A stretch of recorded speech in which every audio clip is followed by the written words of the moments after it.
Hi, my name is Tiffany Cameron, Reggae Girls top striker, and you are watching Ryan LFC YouTube channel. Don't forget to like, share, and subscribe.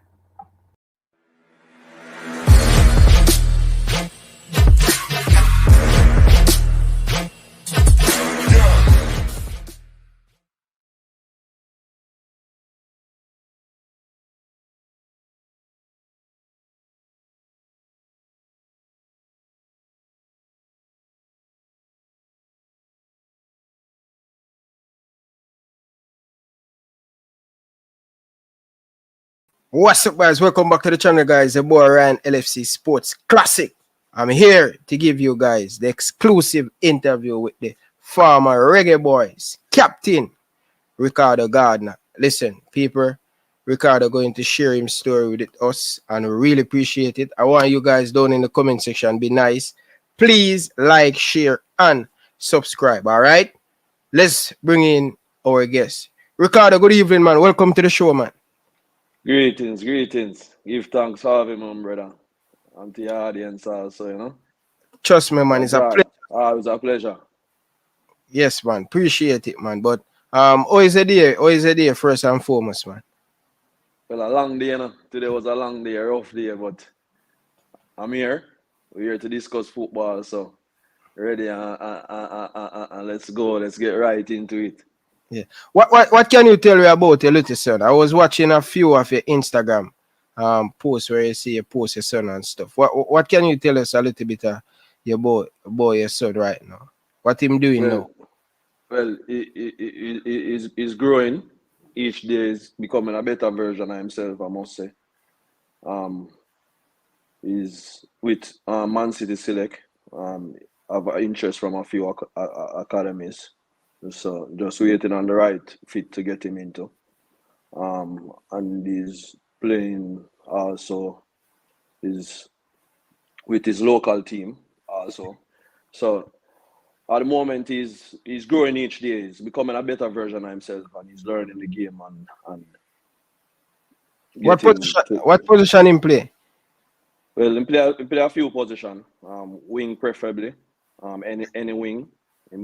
And I'll play in the midfield. As a 8 or as a 10. Okay, fair enough. Left foot, just like you? Well, to be honest, we grow them for use 2 foot enough. So dominantly right. We teach them from early where they are able to be comfortable on both feet. So they don't know come through the game. We were 1 footed, but the game has evolved. Demands a lot more. So we teach them to use both feet. So he's good at both, to be honest, but more dominant with his right. Okay, most definitely. But tell us, man, early life, place of birth. Him or myself? You, Ricardo. Oh, yeah, man. Hail from Harborview, born and grow, bred out of Harborview. You know what I mean? From ever since I know myself. If you don't know footballing community, that's where I hail from. From about 4 or 5, where I play ball through the streets of Harborview, from compound. Now I have no wall. Yeah. You know, Harborview football field already. From it was surrounded by just yeah. I don't know if you know a little house in Harborview. Them call it the mad house. I be a madman used to in there. Yeah. And at that point we have no wall, so anybody could have run up in a compound. You know what I mean? Okay. So we grew up, we born and grew in Harborview as a little youth. We attend Mirban and move on to Mirban Basic School, move on to Harborview Primary School, where I took my exam, passed for Exclsuive. Exclsuive and Campadon was 2 of my favorite schools because they don't know East Side. That's 2 schools that most people from Harborview went to. So I know everything about Campadon and Exclsuive. So Exclsuive and Campadon was 2 of my favorite schools. So passed for Exclsuive. Run for Harborview at primary school. Get scholarship to go to Woolman's Boys. After spotted by Steve Francis in the primary champs. Went on to Ulmer's boys' school. For track and field, nobody knew I could play football. Yeah. Went to Ulmer's for track and field. Did Miami Classics, Gibson Relay, even the earliest days of boys' champs. But football was my love. Football was my joy. Football was what I love. But when I just went to Ulmer's, no one knew I could play football. So days will come and them would have seen me on the track and field until the days just take time get less. Till the ball field alone them see me upon, and everybody was surprised, you know what I mean? Everybody I say, how comes him play football and track and field him coming for? You know what I mean? And Steve Francis, who was the head of the track and field at that time, say, leave him, and make him do what him want to do. You know what I mean? Yeah. So there and then when I went to Ulmer's, it all started from Pepsi till. So you play Pepsi. So how many days you attend Exclsuive for? Can you pass for Exclsuive? How many days? I want to tell you, one day I'm going to Exclsuive for, you know. One day? Oh, man, I tell you, say, my ball live in high water because I'm a school that I look forward to. You know what I mean? And everybody upon my, especially some of my best friends, them. Went to Exclsuive. Went to Exclsuive, Ricardo Speid, Wallamar Montauk, bury them, you know what I mean? Yeah. So I look forward to go Exclsuive, man, on first day. Go first day, come home from school, and mom tell me say that them offer me a scholarship at Ulmer's. I tell them say my ball live in high water today. Ball live in high water. Can't believe what you said to me, say, come here, Exclsuive old boy in a bridging, and it pain me for heart for no me send go to Ulmer still. But so tell me something, so you never put up a fight and say, mommy, you want to go to your school that you really love? No, I mean, mommy work hard, you know, so we try and obey as much as possible, you know what I mean? Yeah. At the time, I never really know nothing about Ulmer's neither. Yeah. Living high water, I tell you, but to be honest, I regret not a day in Ulmer's. You know what I mean? Yeah. Even though Exclsuive was my favorite school, and Campadon was there for backup because me already call it say if me never pass my common entrance, I Campadon me I look for go because Mr. Mills also see me and in the primary champs. Mr. Mills also see me and write down my name also just in case. I never do well in my exam, I could I get a scholarship to go Campadon as well. You know what I mean? Because at that time, I did quick still, but my school, my primary school, wasn't able to play any football, unfortunately. The first year, we'd get to play some ball. The manager passed away, unfortunately. Yeah, so rest in peace. So we didn't get to enter primary chance at the day. Primary football at the day. At that year. Okay. Yeah, so I just track and field we grew up at in a primary school. So all football we do back then are just within the community. I represent above the under 12 and just play with the older boys and the bigger men growing up in the community. You know what I mean? Okay, fair enough. But what is like going to Ulmer's on a financial wise though? Because you know, as a player that come from Rima, play for Exclsuive, almost play for Aberview. What is it like? Because going to Exclsuive with Dari and the Priestley, one of the Priestley brother and all of these stuff. So Aberview are my place. You understand? Over the supermarket in the park and all of them things. That are my place. I love Aberview and thing. And more ask you, because the youth them come to Exclsuive where live Aberview, people them have money and you know them good, them better financial wise. What is like financial wise going to school? Cause a lot of people hear about Aberview, rich community they make. Me even come on and say, boy, everybody over here have it. What is it like financial going? I know everybody have it, man, but it's a community, it's a family community, so we can move from yard and be comfortable. You know what I mean? Yeah. Me one of the less unfortunate ones within the community. I moved from about 3 to 4 hours within the community, but I born and grow within the community. You know what I mean? Yeah. So my family really never get for own a house until me get the opportunity to go to England. So, but it's a family community. You are accepted within the community. As I say, you're Harbour View, man. So I know, so when you come out there and them amongst yourself, your friend them accept you in like a family. You know what I mean? Trust me. So, Comfortable, brother. Look out for you.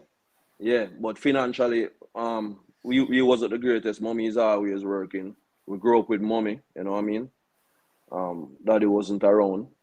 Mommy had 7 of us, you know what I mean? Even though, and us 7 now we grew together. Yeah, but mommy is always hustling, just trying to make ends meet. You know what I mean? So it was a privilege growing up in Harbour View, but we wasn't the poorest also.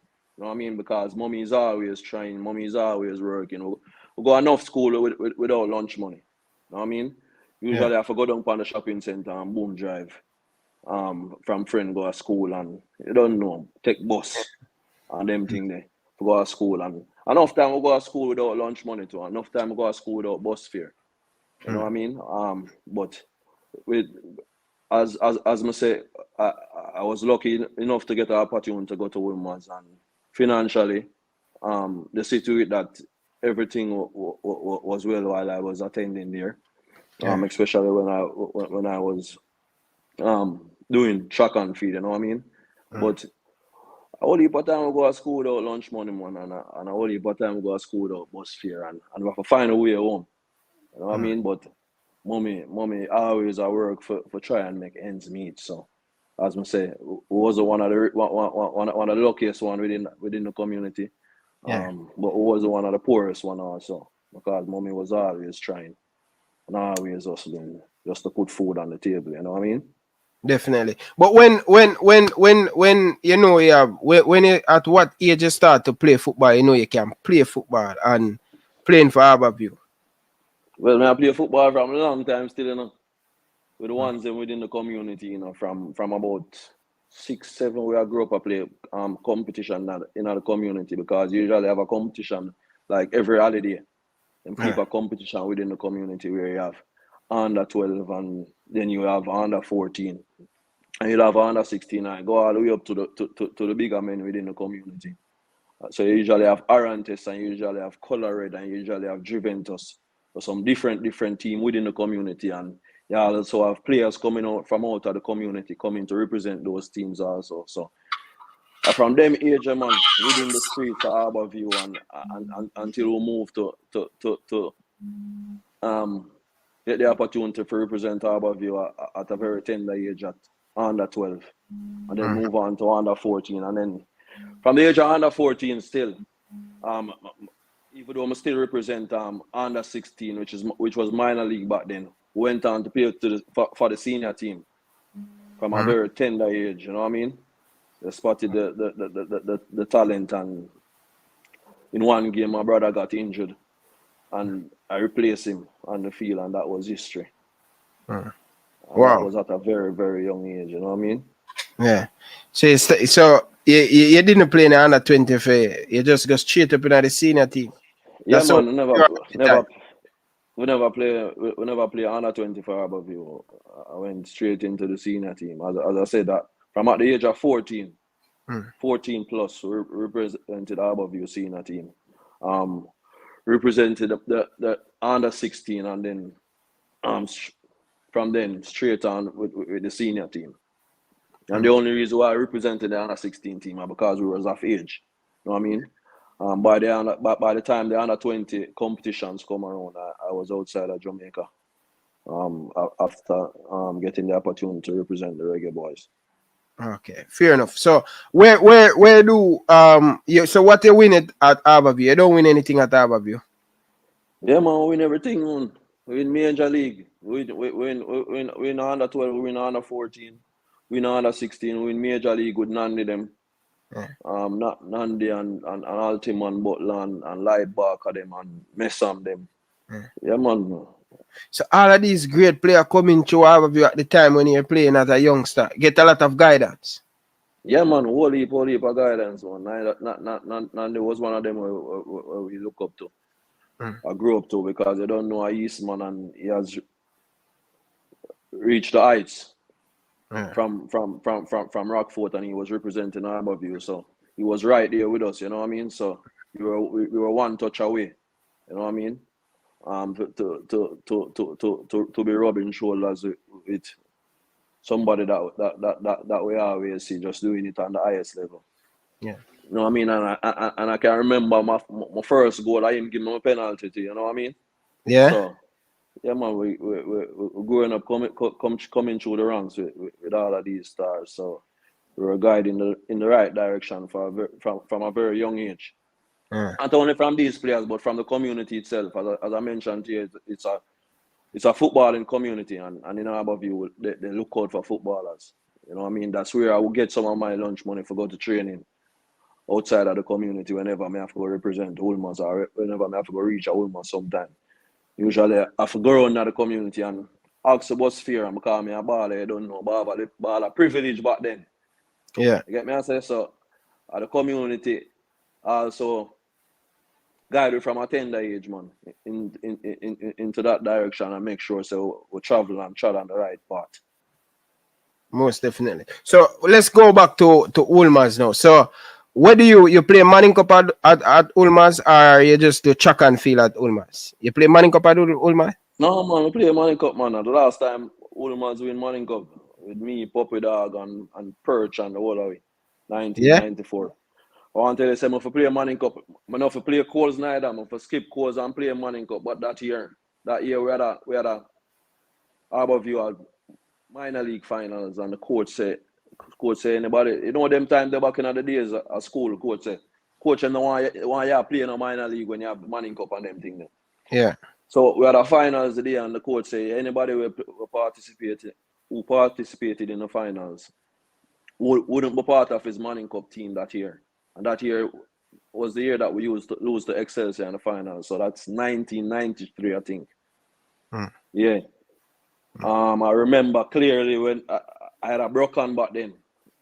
Yeah. I'm cut off my cast and soak it in order to play the finals. Yeah. You see me? So I was one of the ones who left to play the finals that day. And I wasn't selected on the Manning Cup side because of that, even though the coach still allowed everybody else to be a part of his squad. But because I was the youngest, I don't know if that's why he used me as an example. But I want to say the next year we'll come play a massive part in helping Ulmas to lift the cup in 1994, where I went on to score 2 goals in the semi-final to bring us through to the finals. Against Tivoli, who defeated One Love in the National Stadium, and that was the last time we win the Manning Cup. Oh, that's a long time, bro. 94. But who are some of the players that on your team on the Tivoli Garden? Is Steve Green was playing at that time? Steve Green and Craig Stewart and them man they would play against the twin them. Yeah. Bradbury and them man there. Yeah. Shandy man and them man they would play against them time. Yeah. Tivoli side is tough, man. Tivoli side is tough.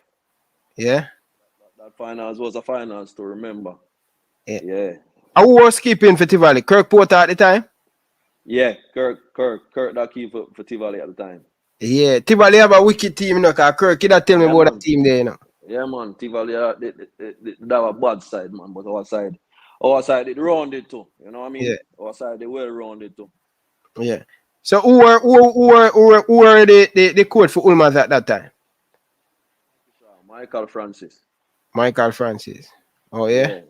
Yeah, he was the coach during our stint at Ulmas. Yeah, I don't know if you remember him. He coach Olympic Gardner also. Yeah. He was the coach for Ulmas. Okay. Back then, so yeah, man, I play all of the football through Ulmas, man. All of the football through Ulmas. As I mentioned to you, track and field we got there for still, but track and field wasn't the first love. You know what I mean? The only reason why we even go through and do track and field was because we didn't get the opportunity to play in the football in primary school. Yeah. But we were kids who are involved in every sport that is on. If cricket is on, we play cricket. So if running I go on, running we are the with the football I go on, that we are the. You know what I mean? Okay. Like a fall trade. Like what them call it in a yard. Yeah. So where you get this love for track and field? You just where you get that love for track and field? You know, so I did naturally just fast though. I did Fast. naturally just fast. I was one of the quickest in my age group, now above you primary at that time. And I remember also in primary champs, only one you could run left me in all the primary champs, you know. Yeah. And I exited primary him gone and I think he went on to attend Calabar. But from both second or third form, I'm gonna give up track and field, man. When we get the opportunity, for play football. Play so football. yeah, so 5 days them would have seen me up on the field. I track on the field till them see me 4, till them see me 3, till them see me 2, till them just see me up on the ball field. You see me?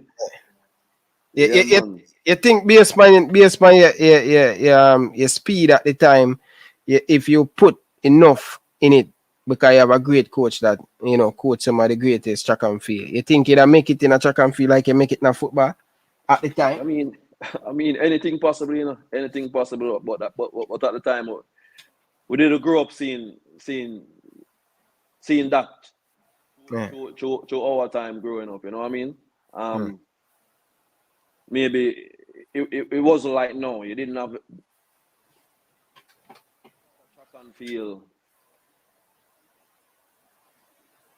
What I would call it now, great sprinters. Even though we produce great sprinters all over the year, you didn't have the Usain Bolts, you didn't have the Shelley and Fraser and a lot more now. Even though those time you had great sprinters. You know what I mean? But anything was possible. The coach seeing talent in me. And that's the reason why he brought me on board. But who knows? I was really quick. I was very quick out the blocks also. But who knows with all those training and all those expertise that Stephen Francis have, what would happen. But as I say, a football I'm my love, bro. Ever since I know myself, from idea, I'm a knee a football. You see me? But we just never get the opportunity to play football in the primary level. So from I know myself, born and grow up of football, because every day was eat, sleep, and bread football. You know what I mean? Yeah.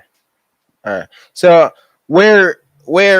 what age you leave Ulmas though? You leave Ulmas before time or you leave at the right time? Yeah, man. I leave Ulmas before time. I would have said the right time to you know what I mean? Because you accomplish everything we're supposed to accomplish at Ulmas. Yeah, I supposed to. I had 1 more year in school. Yeah. But the football was getting hectic, and I had to make a decision. Where I had to make a decision between school and football. And I remember clearly when it become public. So the whole public now, the entire Jamaica become my parent. You know what I mean? Yeah. Everybody I say, him for go to school. And Simoes I say, at the end of the day, it's your decision. And my mother I say, for go to school. Yeah. At that time they know when more, yeah man, because they don't know every parent of Jamaica. A school are the way. Which we know education is very important. You know what I mean? But nobody see any other way out, especially through sports back then. We didn't have people getting the opportunity to go overseas and making a life out of the game. Like how you have people becoming lawyers and doctors and the accountants of this world. You know what I mean? Yeah. So mommy is always pushing us to beat the book and go to school and try and get as much in it, you know, so as possible. But football was our everything. So even when we can miss all the class for travel with the football team, and that's where I go do. You know what I mean? Because at that we know that bring our happiness and that bring our joy. You know what I mean? So I remember the entire Jamaica man become my parent at the time, and I only my brother alone say, listen, you see whatever decision you make, I support you 100%, and I just that me the 1 year. Yeah. You see me? I just that me the 1 year, and them time they don't make the decision because the senior team was spending a lot more time outside of Jamaica, so I wouldn't be able to go to school, and I would be outside of school. So even though they still try their best to make sure and cooperate school in and a part of it while I was there in Jamaica. But we started spending months in Brazil, months in Argentina and different places. So everything was getting hectic. So I had to make a choice now. So, and I chose football, and I never regret it. I never regret it once at all, none at all. You know what I mean? Yeah, okay. But is it because you said the whole Jamaica becomes your father, your mother? Is it was hard as a young man when your mother say you at school if you go? Cause I know when my mother tell me say you need to go to Oh school. yeah, say man. What you mean if it hard? Remember I say mommy I work day in day out in a general. We send you go to school and make sure say you get in this education and make the whole household proud, you know. When you're done school and school is finished, you know. Yeah. So it was a tough decision, man. But at the same time, when making that decision, I had to also tell myself, say I'm going to do everything in this book and everything possible to make them know this way can work also. You know what I mean?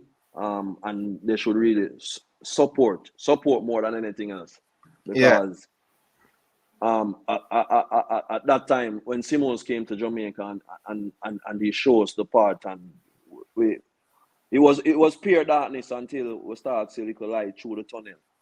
Yeah. You know what I mean? It changed the whole mindset and it tapped into the brain of not only the players and footballers but the entire nation, and it was an entire movement, and we start see a little way out now. So Yeah. him really come change the whole mindset and make you know say, yeah man, football can be the way out for us also. You know what I mean?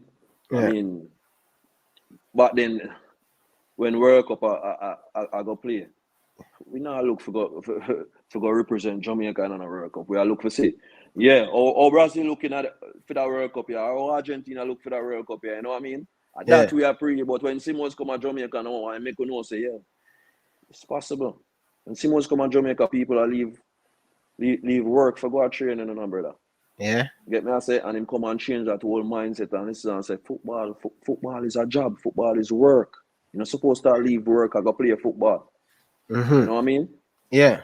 And him come so and get the private sectors on board so we can start get a monthly salary. Mm. You know what I mean? So it changed the entire mindset, man, and the whole way of thinking about football going forward. And when he came and he showed us that light, it made my choice a lot easier to choose Most football. definitely. Yeah. But Simoes, like tell us a little bit about Simoes as a youngster. Simoes calling the team at the age of 17, man. At the time, how do you feel? Do you under pressure, or you want to make sure that you make an impact? Because no, it was a blessing, man. It was a blessing. I mean, it was a few of us, you know. We was with the Jamaica national under 20, who was coached by Rudolph Speid back then. Yeah. Great coach. Great coach who taught us a lot. So a few of us came through that team. We had myself, we have Winston Griffiths, we had Ching Su, we had Mott, we had Donovan Ricketts, we had Jermaine Yu. So a lot of us came through that under 20 team, and it was a joy for me. But no pressure whatsoever, man. Because at those times, only thing we want to do is play football. You know what I mean? Football more take away pressure from we more than anything else. You know what I mean? So it was a joy. It was a joy to be a part of that group when we came back from the national under 20 competition qualification for the World Cup. I would just miss out on the World Cup by I think 1 point or 2 points. So a few of us coming through that team, man. It was no pressure. All right, them time the squad match was like a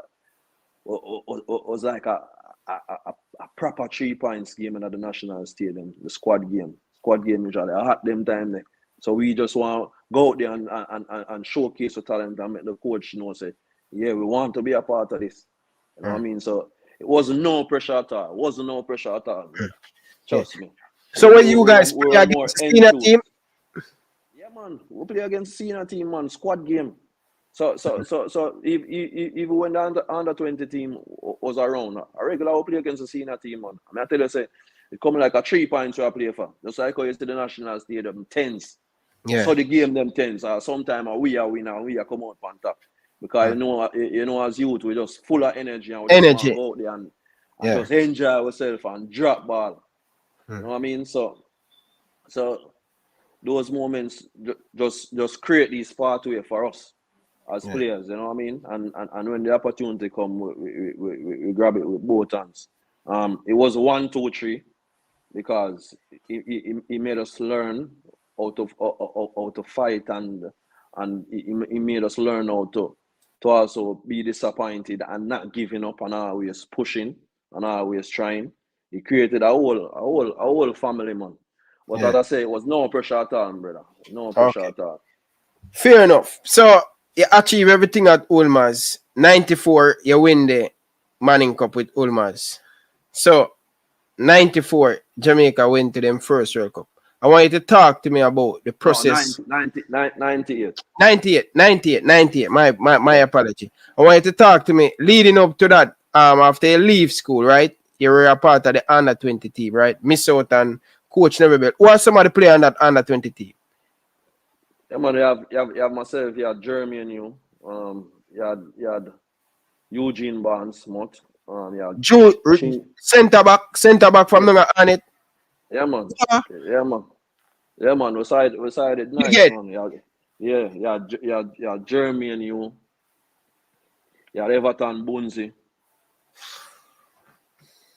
Fresh out of school. Yeah. All of them play where I tell you, say, yo, fresh or play for Arnett Garden. A wicked team man. that, but continue.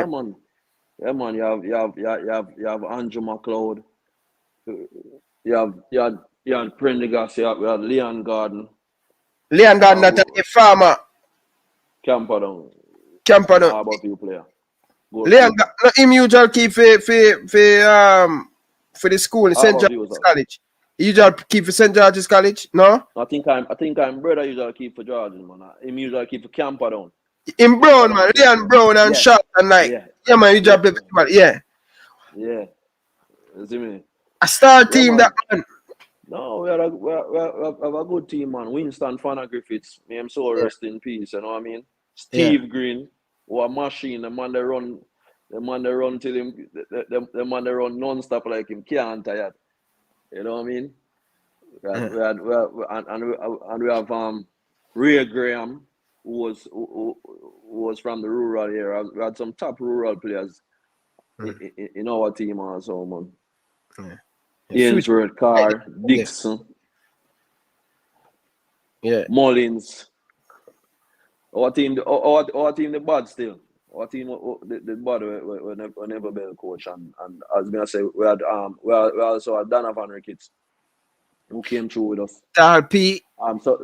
So when we made the transition, it was about at least 7 of us from that under 20 team who made the transition into the senior team who was a part of that squad on a regular basis. Okay. Squad of 28 or 30 odd players on a regular basis. Fair enough. So you didn't play in the under 17 for Jamaica, just under 20 on the senior team? No, until I said I get dropped from under 17. Who was the coach? Liebert Alleman? Yeah, Alleman, I'm coach. I'm the coach them time there. And because you don't know, as I say, we grew up, I watch Onandelo and them time, the Nandelo have got some party in my head, you know? Yeah. So me get 2 parties in my head and say me I go a training now. And the man say, we have to get rid of that, you know. I forget rid of that, you know. I end up going training the next day and have it in the same way. Yeah. Yeah, man. At the last night, man, him call me back until I'm doing a schoolboy football. Him call me back and put me in a goal and tell him forward for go play and tell Leon for go play forward. You see me? Yeah. And from that day, I never go back to training still. From that Yeah. day, I never go back to training and Yeah. I wasn't a Because part of the that discipline, man, innit? Coach, you at Excelsior can't come with no ears ringing in your ears and no. Your ear off a normal. You can't put no style. You can't bleach. You can't. None of that. Him and Jackie Walters, very, very strict. At the time, both of them are coach a team, right? Yeah. So Yeah. I But Fuller wasn't a part of the part of the team there. No, Fuller wasn't a part of Because it. Fuller tell me the same thing to you, say. Fuller tell me, say, yo, Aliman, Raphael run the stadium and all of them things. Then something like so Fuller tell me, say, you must come, must him hear her and thing. He must never like the running and Aliman jap him and thing. But him say at the time, he might feel bad, but that make him go back to the drawing board. So discipline is everything. Yeah, man, of course, and as we gain experience, we see and realize those type of things. But we also realize also that a hairstyle is just a hairstyle. You know what I mean? Especially in today's game, the game has evolved, but we understand his discipline and his rules, and we put it back to the drawing board to go and even work hard and make sure say people see that we're supposed to and should be a part of it, you know what I mean? Yeah. But we respect whatever decision he made at that time, you know what I mean? But because it was a part of us becoming who we are today, you know what I mean? Yeah. Most definitely. All right. Let's go to the comment section. Big up yourself, Pastor. Pink Wall family. Man, say for big up yourself. Zaba Manda. You understand? Yeah, man. All people love and blessings, man. Yeah, man. Yeah, man. Big up to Boris Johnson. Boris Johnson, big up yourself. Devon Porter. Yeah, Boris. Yeah, man. The man, there was a part of our national team too in a general. Yeah, I know that too. I'm coach me at Excelsior too. The man, there was a part of the whole setup. You see me? Yeah. The man, they help you to become who we are today, bro. The man, they help you for achieve everything what we're going to achieve, because every day, as I say, the training was so intense, so competitive. So you have to be at your best every day. So there was no room for error. No room below 100%, bro. You have to come every day and you have to get everything because you want to be a part of it. You see me?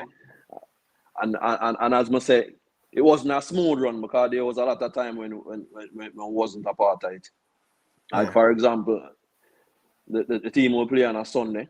The team will play on a Sunday and they will normally cut the squad on a Friday evening. And a lot of time we were a part of the squad that was cut. Yeah. You know I mean, but as yeah, man. How you say, man? Them time they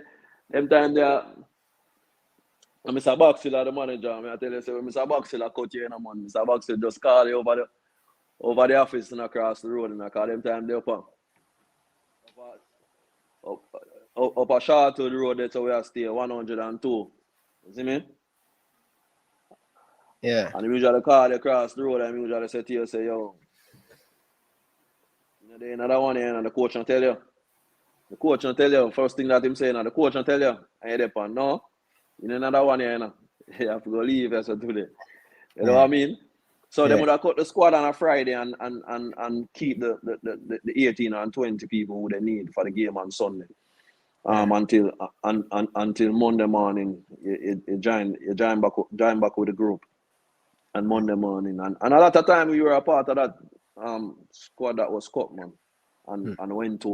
You know what I mean? But as you said, Simoes and everybody created an environment where you never give up. You know what I mean? And while you face the disappointment, you can't make it seem like you're disappointed because you created such a family environment and surrounding where you just want to be a part of it no matter what. Yeah. Like you know, want to leave yourself. You know what I mean? So everything was about fighting and earning that place the right way. Most definitely. Tough Gang Record. Big up yourself in the comment section. Coach Karumi. Big up yourself. Anjay Riley. You know Riley? Man. Daniel Riley. Yeah, man. So you must say, big up yourself, Bridget. Yeah, man. All people love and blessings, man. Yeah. But it's funny that you tell me, say, enough team, sometimes I get cut out of the hour. I think, No, as man, not above you, the national team. national team. But as a young player, a lot of people that think you have this smooth ride straight up in the national team. No, man, I'm not smooth ride, man. I only put time miss some injury, you know. And I know me play left back. Yeah. I'll short him, I'll come play left back. You know what I mean? So I had to be patient. Yeah. I had to wait my turn. You know what I mean? And I had to learn everything step by step. Yeah. You know what I mean? And can't knock the coach for that because we learn a lot of things during those times. You know what I mean? How to always never give up and how to always work for what you want. You know what I mean? And how to always compete with yourself to be a better version of yourself each day. You know what I mean? So it wasn't a smooth road, man. It wasn't a smooth road at all. I can tell you that. You know what I mean? We had to wait patiently and wait for our moment. And when the moment arrives, you have to be ready. Because if you're not ready, somebody is waiting right behind you. So you don't want to slip up, because you don't want to give up your little chance and your little opportunity. So you have to be ready. You have to be preparing yourself. Yeah. You know what I mean? And the only way to prepare yourself for the proper way. Yeah. So me always tell the young baller them say yo, them need to do some extra work by themselves. Them not have to wait for training for call. You put in some of them work the way you get cut out of the team and you go back to work. A whole heap of hill run, man. A whole heap of sons run. A whole heap of hill run and a whole heap of sons. I don't know if you know Jaro, Kilimanjaro. No, all of them place them. No, yeah, all man. of them. A whole heap of them hill run, man, and a whole heap of the sons out of Bull Bear run. Yeah. You know what I mean? So the work outside of the work is always important. It's always important because it will always give that edge there. It will always give that edge there to have that little bit of extra fitness that is going to be needed. You know what I mean? Them time, and even though them time that we don't know nothing about tire, we just run, young and fit. You know what I mean? We not even know so we could have get injured them time there unless we broke some part away. Because before I come England, I never know so I could have get injured. Yeah? Injured. Yeah, man, I'm on alone, my broke, and as I tell you, say, up to today, I'm still feel it every now and again because I cut down my cast because I want to play the finals. Yeah. Cut down my class and soak it because the referee wouldn't allow me to play with it. Tough. Hard. Tough, Yeah. So I had to cut it down and soak it in water in order to play that finals. But we fit and young them time, the man. We don't know nothing about getting injured, man. Just run up and down. Most definitely. All right. So let's talk about the 90th. Talk to me about the preparation because I come to a system at Excel way. Yeah, I'm manning up my play. Probably not the highest level in the world, but I know Coach Alman when come on about preparation. Coach Riley, all of these people when it come on to preparation is big. That 98th World Cup that you guys qualify. Tell me how important the preparation is going forward. The preparation was very important, man. Very, very important. Them have a thing what them say before we even go into that. Proper preparation. England learn them tell me 5 P's. Yeah, proper preparation prevent poor performances. Mm-hmm. Yeah, the preparation there for 1998. Remember, I start from about 4 years back, you know. Mm-hmm. Get me, I say. Remember, I start from before 4 years back. Remember, we suffer a whole heap of defeat together. Mm-hmm. Yeah, so people come and see it happen. It took a lot of work. As I say, Simoes came first, and what he did. First thing Simoes doing, my brother, if you remember quite well, the first thing. No, I remember him. You tell me, come here. Yeah, man, I'm gonna tell you. I'm gonna make you know. I'm gonna make you know. Simoes came and he studied our culture. Yeah. Studied our culture because he know nothing about Jamaica when he came to Jamaica. The first thing him do, I go out there and study our culture. And so when him study our culture, he tap in our mindset because him realize our mindset need to change. We need to start think differently. We need to start act differently as human beings. We need to be more responsible. So he gave us more responsibility as players, as young as we were. You know what I mean? So you can't step out of line certain way.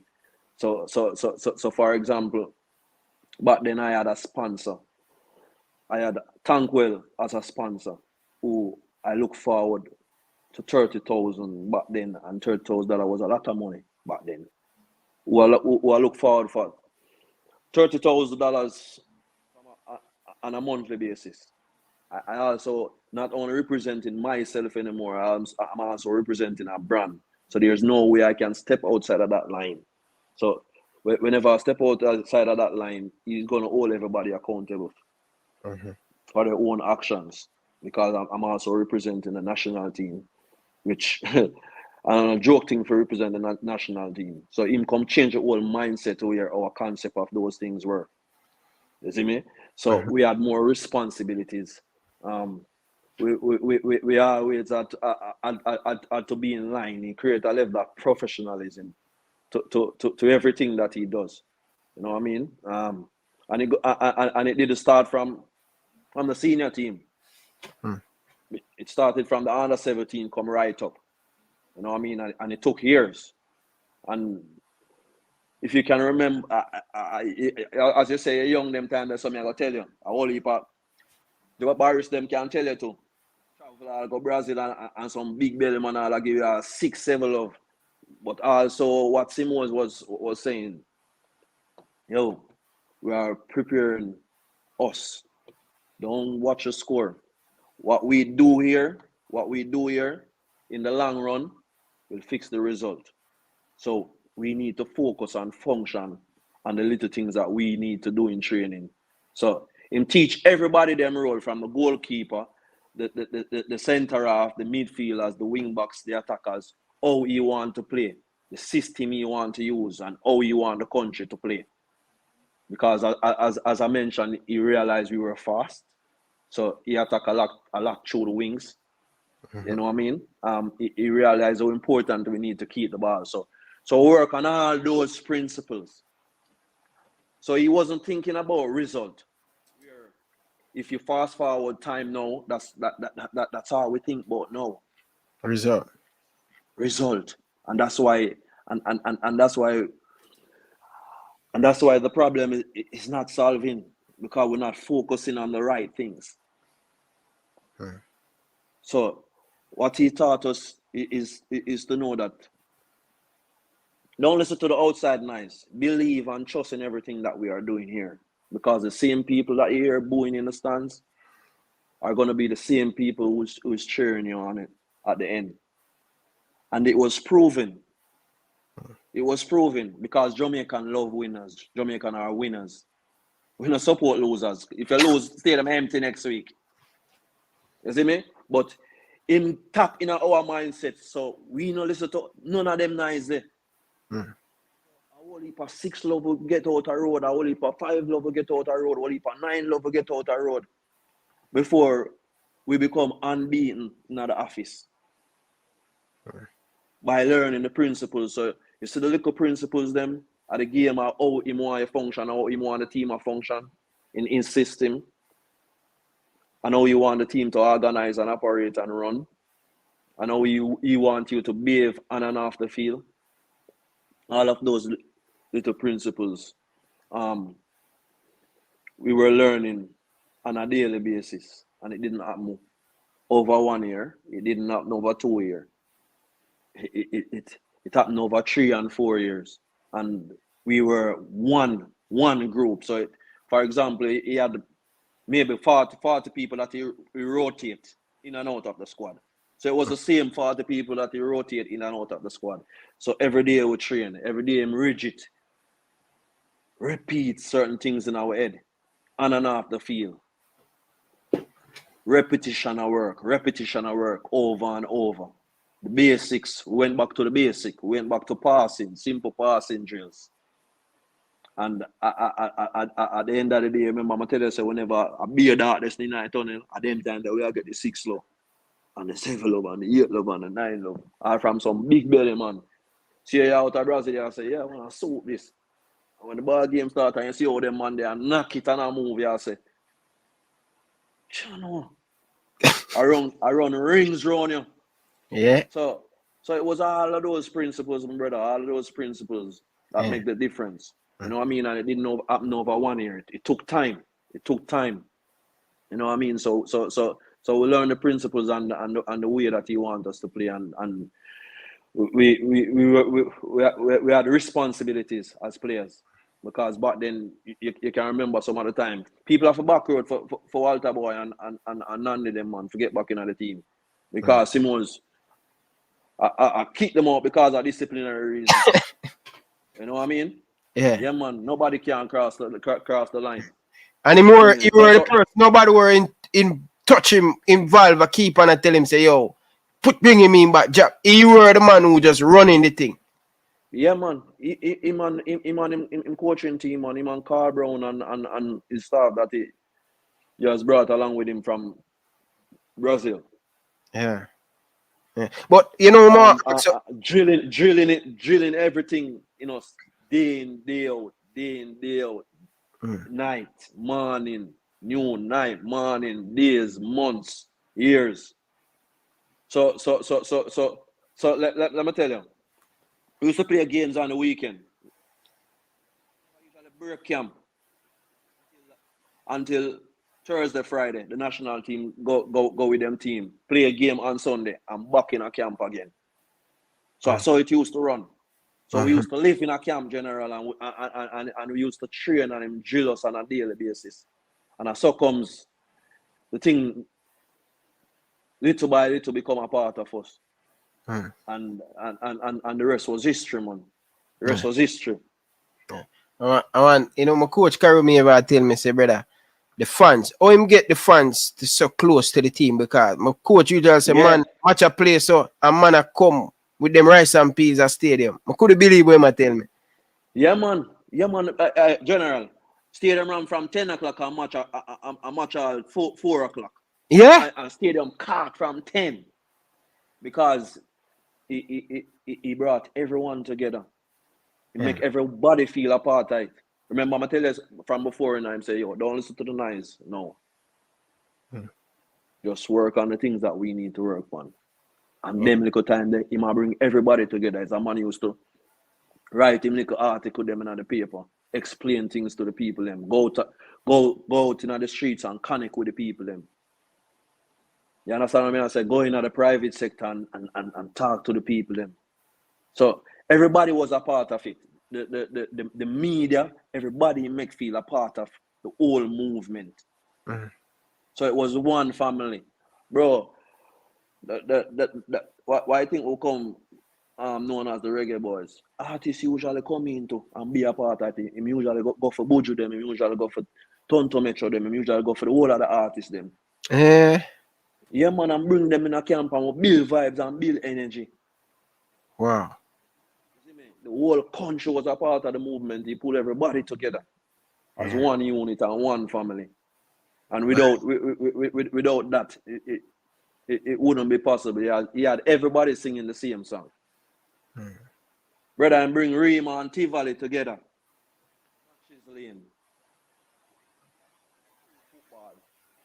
Yeah. And then all of them players there divided, be a war. And he used football and pull everybody together. Because guess what? We usually go down at the Olympic yard and then go train, so the people them are see we. So we usually go down at the Tivoli yard and then go train, so the people them are see we. We usually go down at the jungle and go train, and people them are see we. We usually walk through places where the people them can see we and feel a part of the thing as well. You know what I mean? So it was a whole entire movement, my brother, man. Whole entire movement. And as I tell you, we have 3 o'clock matching at the Sonatan Stadium, around Cork. I mean, I tell you about grandstand, I tell you about bleachers go right round from all 10. People from country are travel with them rice and peas in our stadium. That my coach, I tell my coach Karumi, I say, them thing I mean about 4 at the time, you know. And he must say, Ryan, trust me. Him say, yo, I say, I don't believe you. The man go, I don't know him find the article them. Yeah, man, another joke thing, General. Another joke thing. It was a real revolution movement. You see me, General? Wow. Yeah, man. Trust me. Yeah. Trust me. Thank you for that, man. Thank you for that. People, smash the like button, people. Come on, people down in the comment section. I have almost 200 of you guys in the chat. Smash the like button. You know what I mean? But All right. So the 98 World Cup, you guys qualify. You're playing in the World Cup as a young you. At what age you play in the World Cup? Cause by them time they're supposed to be what 22 or 20? No, man. Them time them are 18 or turn 19, man. 18. So okay, so Yeah, you leave. 18. So the World Cup are in the summer. So them time them are 18 and me that turn 19 in September. Mm-hmm. So during the World Cup I was 18. Yeah. So as I say, you never just go right into the team, but you're a part of the under 20, you're a part of the training session. Who for game you take at the time? As a young player in the team. Well,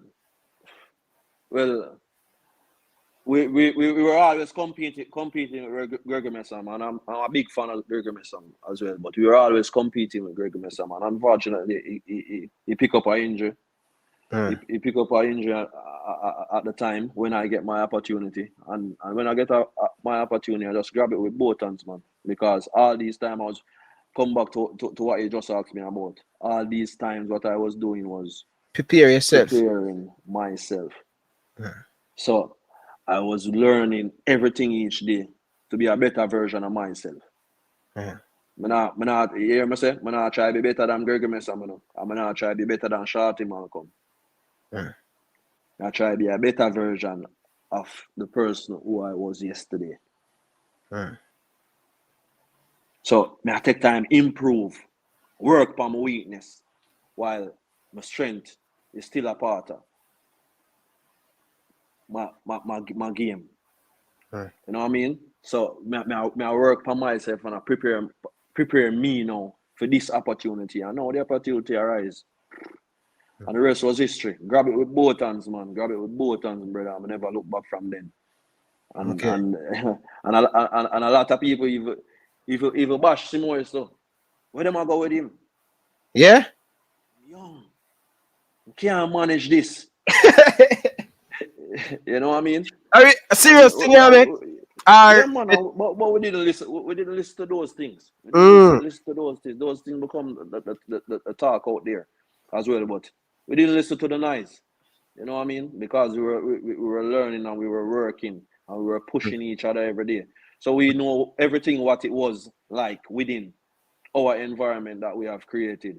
You know what I mean? And we know who we were and we know who above you grow. You know what I mean? Yeah. So we don't listen to negative noise, man. We just focus on zoom in and what we need to do. And as I mentioned earlier in our conversation, we start to see the little light now through the tunnel before we qualify for the World Cup. And we say, yeah, this thing can happen. This thing can happen. Wow. So 98, you play 3 games, no yellow card, no red card, no goal. Talk about your time playing in 98 World Cup. What the feeling? Yeah, man. All right, brother. I'm gonna tell you now. So it's like having a dream. Yeah.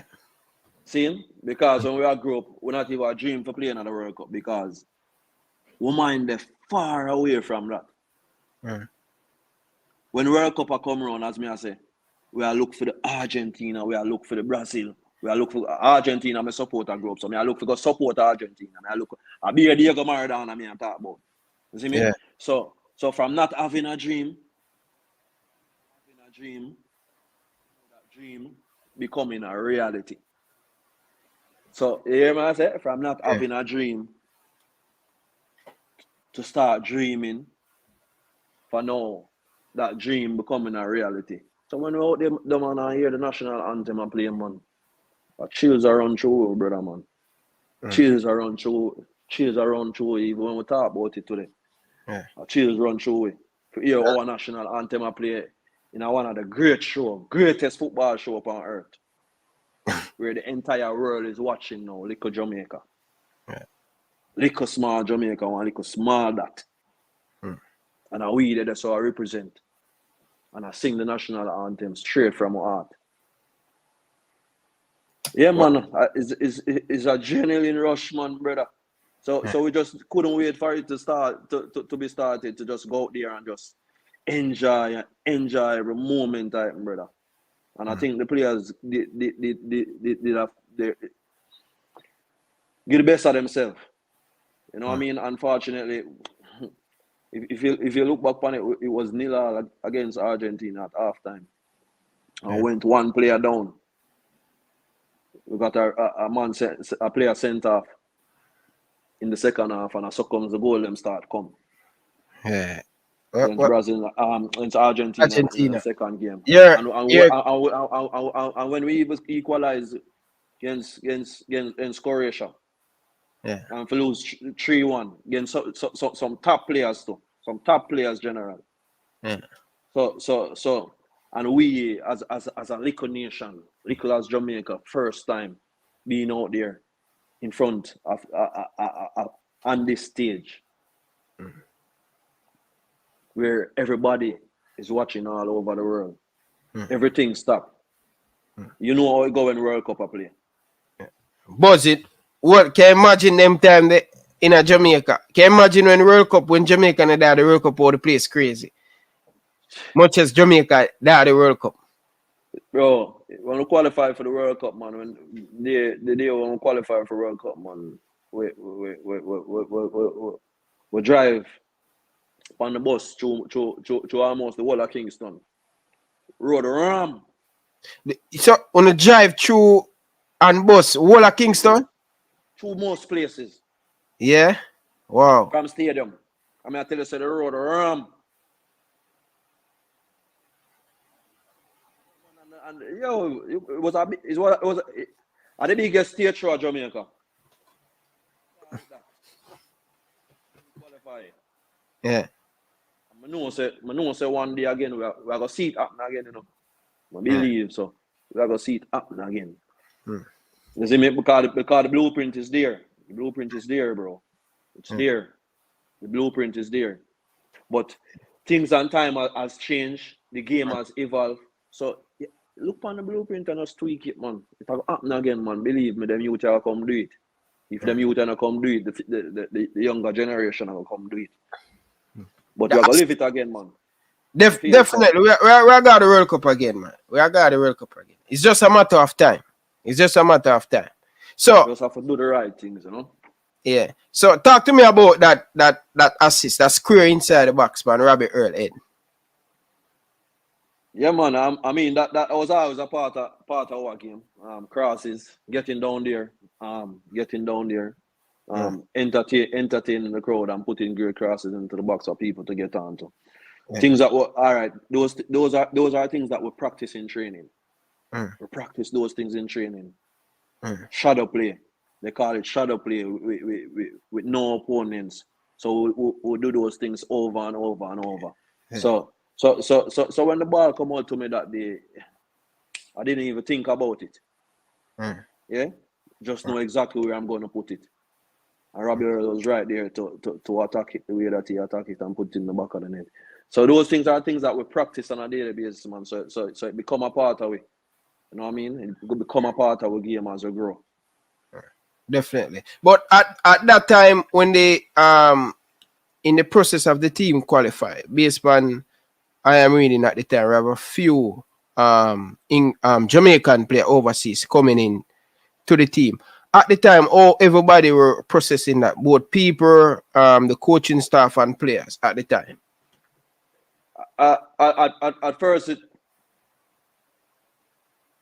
just like anything that we do, especially us as Jamaicans. When there is changes, it's not always accepted like with open arms straight away. Yeah. You know what I mean? You have to come and you have to show. Say you want to be a part of this, and the players that came, they came and did that.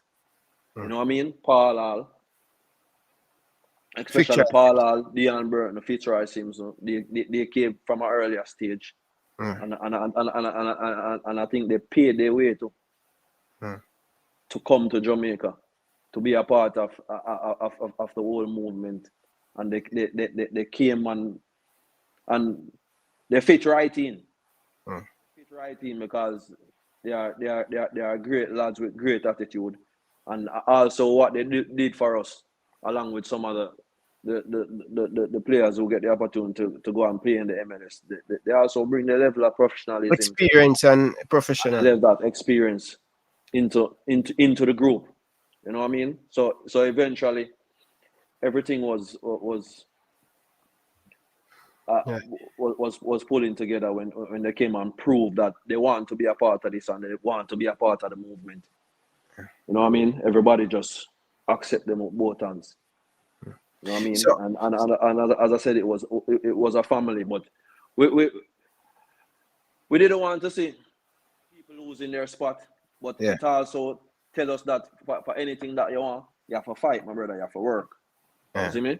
You have to work, and at the end of the day, the coaches may want the best to go out there and represent the country, or who he feel is the best 20 at the time, or which or whatever, and that's how the game is. That's how the game is.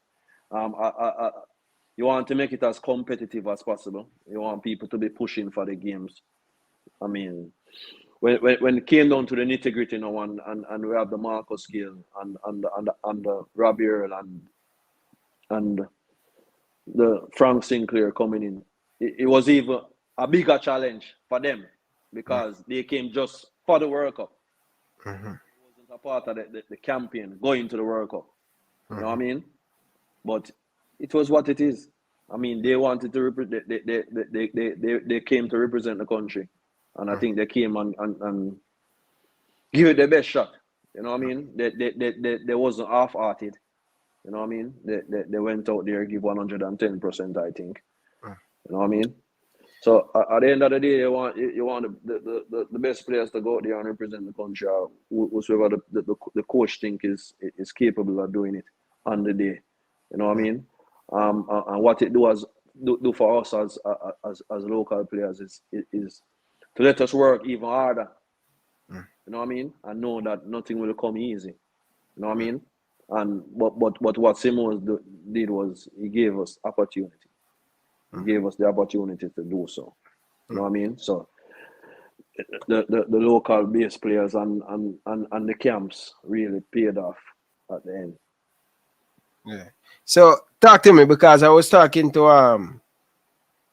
I was talking to somebody sharing their story on what really happened in '98 in France when the team played the first game, and based on as a young player seeing the coaching staff, a lot of problem were going in Ghana with the coaching staff because the formation were changed and all of that. What went really go wrong? Because what you guys the success get when you go to the World Cup, things can a little bit change with the coaching staff. As a young player, how you process that and the team process that at the same time? Well, as a player, and learning the trade, yeah, over the years when Simoes came there, what we know to do as players, bro, is to be players. You know what I mean? Coaches coach, players play, managers manage. You know what I mean? So our job was just go out there and play. Was just go out there and play football. You know what I mean? Whatever formation the coach chooses, it's now our responsibility to go out there and play in whatever formation he chooses and go and represent and execute everything that he asks for of us. You know what I mean? Some people might think it's not right. Some people might think say it right. You know what I mean? But at the end of the day, players play, coaches coach, bro, managers manage. You know what I mean?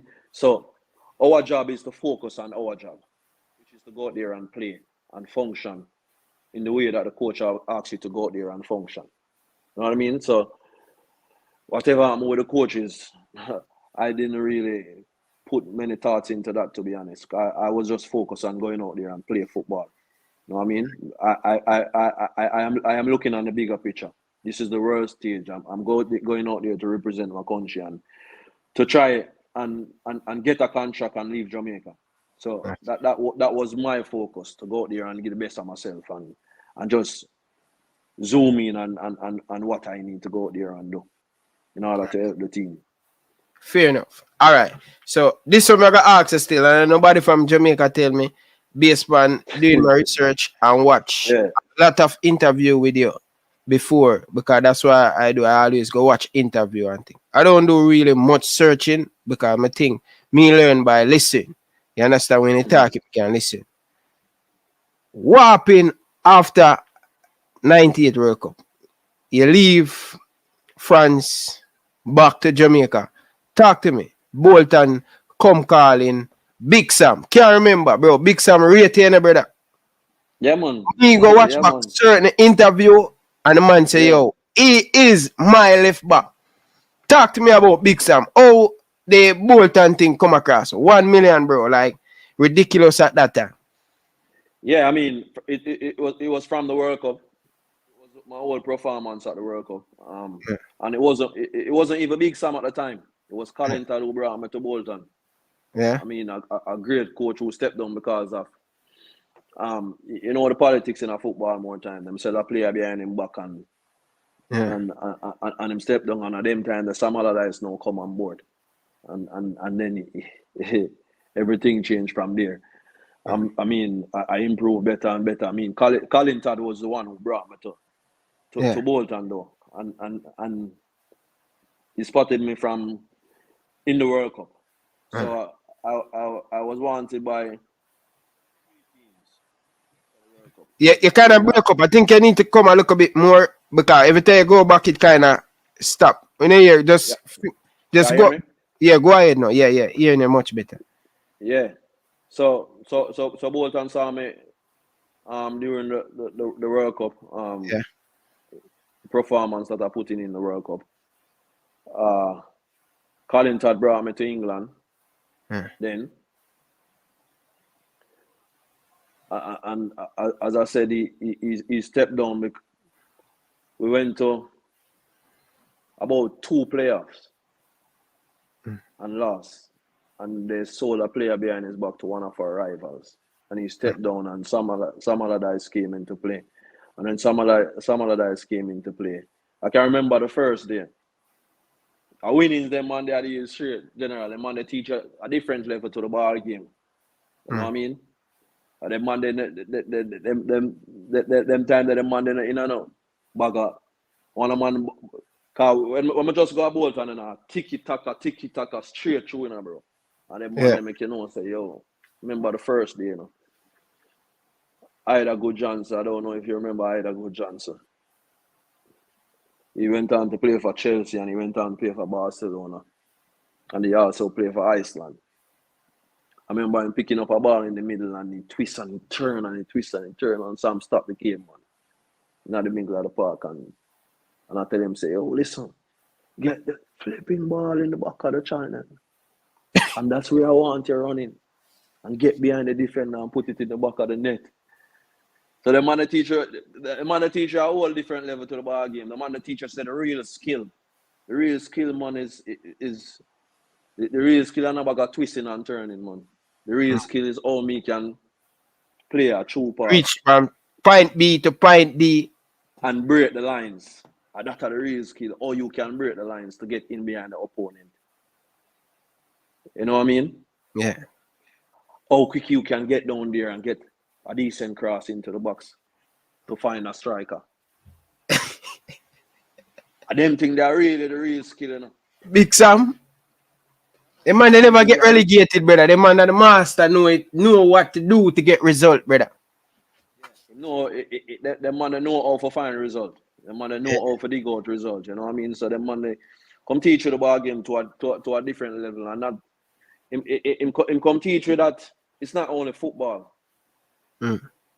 Only. And them man they first come in with the whole ice bath and them thing, you know, bro. Yeah. So him believe recover massively in sports science. Yeah. And he's a very, very good friend with Alex Ferguson. He's a very good man management too. So that I just I'll tell you. And Alex Ferguson is one of the best man management in the business as a manager. And Big Sam, that's how me give him it. man management skills are not a normal thing. Mm. You see me? Because if you look on the team that we had, a little club like Bolton, a little town like Bolton, I should say. A little town like Bolton attract the likes of Nicholas Anelka, JJ Okacha, Ivan Campo, Hero, captain of Real Madrid, Joker F, World Cup winner, Stelios, Gina Capelas, European Cup winner, Sam Allardyce. Attract the whole of them man to come a Bolton and play. Elias Juve. And whole heap more. Who he transform into better players. And all of those players that I call, when they came to Bolton, even though their name was big as it was, they were on a part of dipping in form. Yeah. And he bring them back up to level where Anelka left Bolton, went to Chelsea. You know what I mean? Yeah. And he had other players leaving Bolton going to Chelsea, had other players leaving Bolton going to Man City. So he improved players. So he's really good at man management. His skills at man management is up there. Very good, bro. Very good, because me do a lot of research on him and think when I'm preparing for this interview, and me can tell you like more than 10 interview, man say, Ricardo, my boy that. So at the time when Bolton were interested in you in after that World Cup, who are the other club interested in you at the time? Yeah, all right. After the World Cup, I had Bolton. Now PSG. Yeah. After the World Cup, I had Bolton interested in me, PSV and PSG. Yeah. Them time I don't know nothing about PSG or PSV. Yeah. I don't know nothing about Bolton neither. So the reason why me and my agent chose Bolton, it was more me than anything else. Chose Bolton now. It was because it was more into my comfort zone. English speaking country. You know what I mean? I had family in England. So my choice become easier. So them time if I could rewind time now and have the knowledge that I have now, I've been Bolton. But I regret nothing in that move going to Bolton. You know what I mean? And because Bolton is home away from home. Bolton bring a lot to me. You know what I mean? Bolton is a little harbour view. Outside of harbour view. You know what I mean? We went there. They treat me like a family. I didn't feel any different from any of the players who were there, who was there before. You know what I mean? I went there, score on my debut against West Brom away. Score the 3-1 to bring us back to the Premier League. The Premier League. Yeah. And went on to represent the club at the highest level. And if it wasn't for injuries, I don't speak about the clubs. If it wasn't for injuries, I move on to bigger clubs within the Premier League and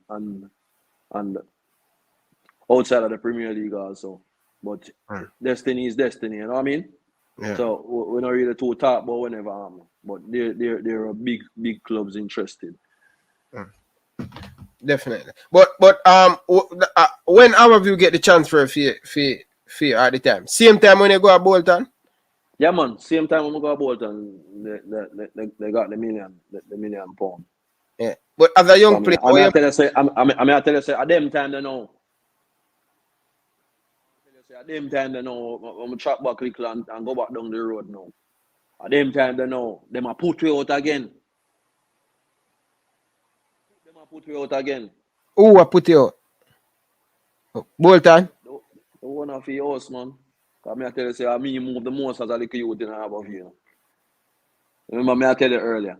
Yeah, So we wasn't one of the most privileged one. We were always moving from house to house to house. yeah. Yeah. So the one I come now and I say, yo, he might sell the house. Mm-hmm. And at them time, you know, I say, you're mad. And I pull the house, yeah. So I suck up come and buy the house there. And that's how my mother live to the day, because you don't know. Mommy now left the community, and mommy now left the community. She love You know what I Harbour View. mean? Yeah, Harbour View, she born and grow. So imagine it, you can't take her out of that, no matter what. You know how elderly people are already. Yeah, Jamaican See me? parents, brother. Yeah. Leave me a room, man. Me no want to go. No. Yeah. You understand? She born and grow. Yeah. So at the time they were selling the house, and I saw come and buy the house, mother. Cause move with her, move again. And I said, oh, you're mad. So that's how Harbour View get the million now. Yeah. See me? And then we go to Bolton and the rest was history, you know. So, how you manage as a youth playing in England that went for so much money? Like, it must become the talk of the town of Jamaica, because no ever Jamaican player have sold for so much money. Yeah, man. It was the talk of the town. It was a big thing. It was a massive thing back home. But the household and the community grew me in a right manner. So I grew up humble. So things don't get to me easily. Mm-hmm. I don't get big head on certain things. You know what I mean? So I personally didn't take it anyway. You know what I mean? My humility chipped in. I just ride with the punches. You know what I mean? It was a great achievement for myself and for Harbour View and for the country also, because now is a time where people can be looking into our little Jamaica for players. You know what I mean? So it was an opportunity for me to give them that chance. So I had to went away and represent in the right manner. You know what I mean? Because I wasn't only representing myself, but I also wanted let the rest of clubs in England know that, yo, there are a lot more talents back there in Jamaica. So I had to be disciplined. I had to work hard. I had to be humble, and I had to be well behaved. You know what I mean? In order, because if I wasn't well behaved or I wasn't well disciplined and display everything that I've displayed when I went to Bolton. Whenever a club is interested in anybody else in Jamaica, they will come and ask some other guys, what's Ricardo Gardner like? What's he like as a person? You know what I mean? Because Big Sam come tell me them thing there. So people are asking them thing there, you know what I mean? Yeah. So if me never behave in a manner how me for behave, and go and represent, or I went and represent, it will be difficult to prove to people that there's a lot more talent here in Jamaica. It's not only me, and I want you to go and look down there for these talents, because there's a lot of talent. We are never short of talent back here in Jamaica. You know what I mean? But we just need to develop the right mindset and be amongst the right people to be guiding on the right path and in the right direction. Definitely. But I want to ask you some serious question now. So, after 98, you achieve everything you're supposed to achieve at Jamaica. Highest in your football career, play the World Cup. How do you adjust in England? Different temperature, the weather, every total different ball game, you know. Or you adjust and what is it like your first year in England playing football, and do your family come and everybody come with you at the time when they make the move to get your comfort? Mommy came, but mommy could only be in the country for 6 months. So mom will come up for 6 months and then travel back to Jamaica and be out of the country for like 1 month, 2 months, and then travel back to England. So I was living in the hotel for about 6 months. You know what I mean? Living in the hotel for about 6 months. New environment, new everything, new climate. You know what I mean? But as I mentioned to you, the Bolton, the players and the club let me feel welcome. The town itself let me feel welcome. So immediately it became home away from home for me. You know what I mean? They helped me to settle as quickly as I did. As I mentioned to you, I went on to score on my debut, and that was my first game away to West Brom away.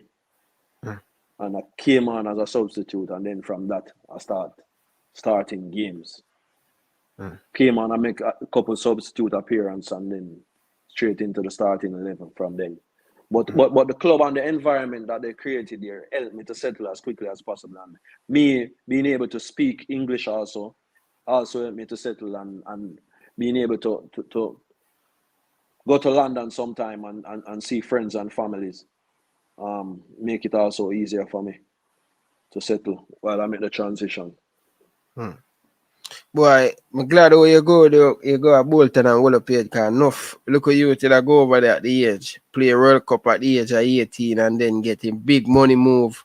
You know, I'm glad you just focus on hold on here and you work me to do it for a lot of Jamaican players, because I tell you, I do multiple interview players share them story, and almost everything interview me your name come up at some point in time in the interview. You understand? Give thanks, man. Give thanks. I have a whole heap more come and do it too after me. You know what I mean? Cause Ricardo Fuller come and did his part. A big part as well. Jeremy and Johnson came. I think he should have done more. Yeah. But he still did his thing to a level. But I wanted to see him at the top level, because he had the talent to be at the top level for a longer while. Yeah. Claude Davis came. Luton Shelton came and did his thing. May his soul rest in peace. Pepe came and do his thing. Theodore Whitmore came and did his thing. Even Kemar Daly came and get our Omar Daly, yeah. Omar Daly too. Omar Daly. Yeah. We never leave out Omar Daly. Yeah. Omar Daly came and did his thing. Talpi. Ricketts came here and did his thing also. So a lot of people came here and did their thing as well. So we really represented, and that's what we want to see continue with time to come, and we see it with Leon coming here and doing his thing also, and even Sterling, even though he's representing England, but he's Jamaica, true and true Jamaican. He's one of us. You know what I mean? He's one of us, true and true. Because as the season done a Jamaica in there. You know what I mean? So we came our represent, and I know we'll be seeing that in the future as well. But the most important is to give these kids the opportunity and to showcase themselves and to showcase the talent. And watch the last game. No, I'm gonna watch the last game. I saw the last squad, and it was very pleasing to see how much Jamaican local based players was a part of the setup. I mean that's where we started from. Yeah, that's where we started from. So it was very pleasing on the eye.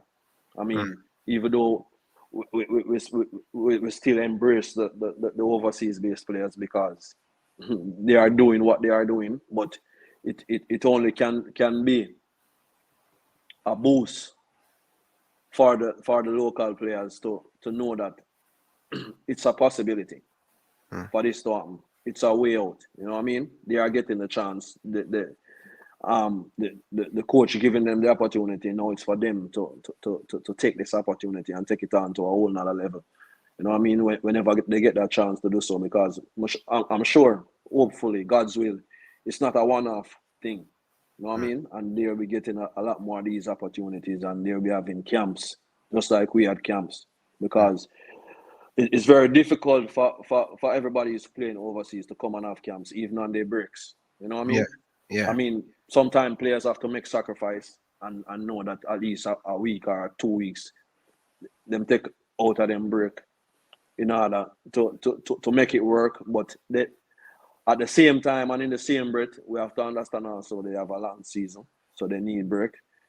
So for us to build a cohesiveness and a togetherness, we need to have regular local camps with regular local players, because that's the only way these players are going to get the opportunity, and that's the only way these players are going to be able to get the development on the international level and the experience on the international level, so they can make a little strides at a time to reach up to the levels of the people who are they are competing with for space, because playing the local league alone won't give you that edge or that opportunity.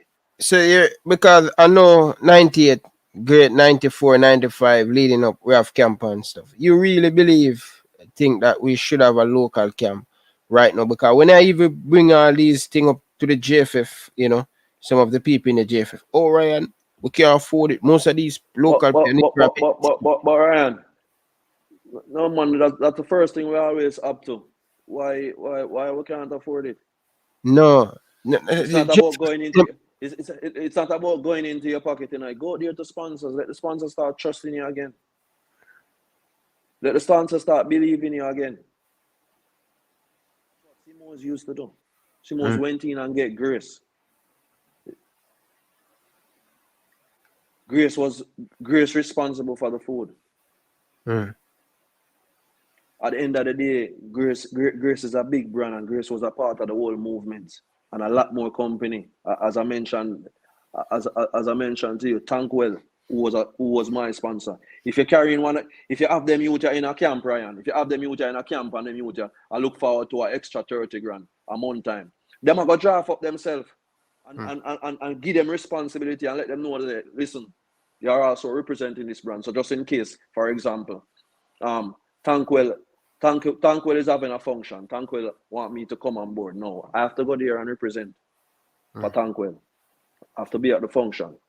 I have to be there. I have to represent well. I have to behave in a certain way, in a good manner.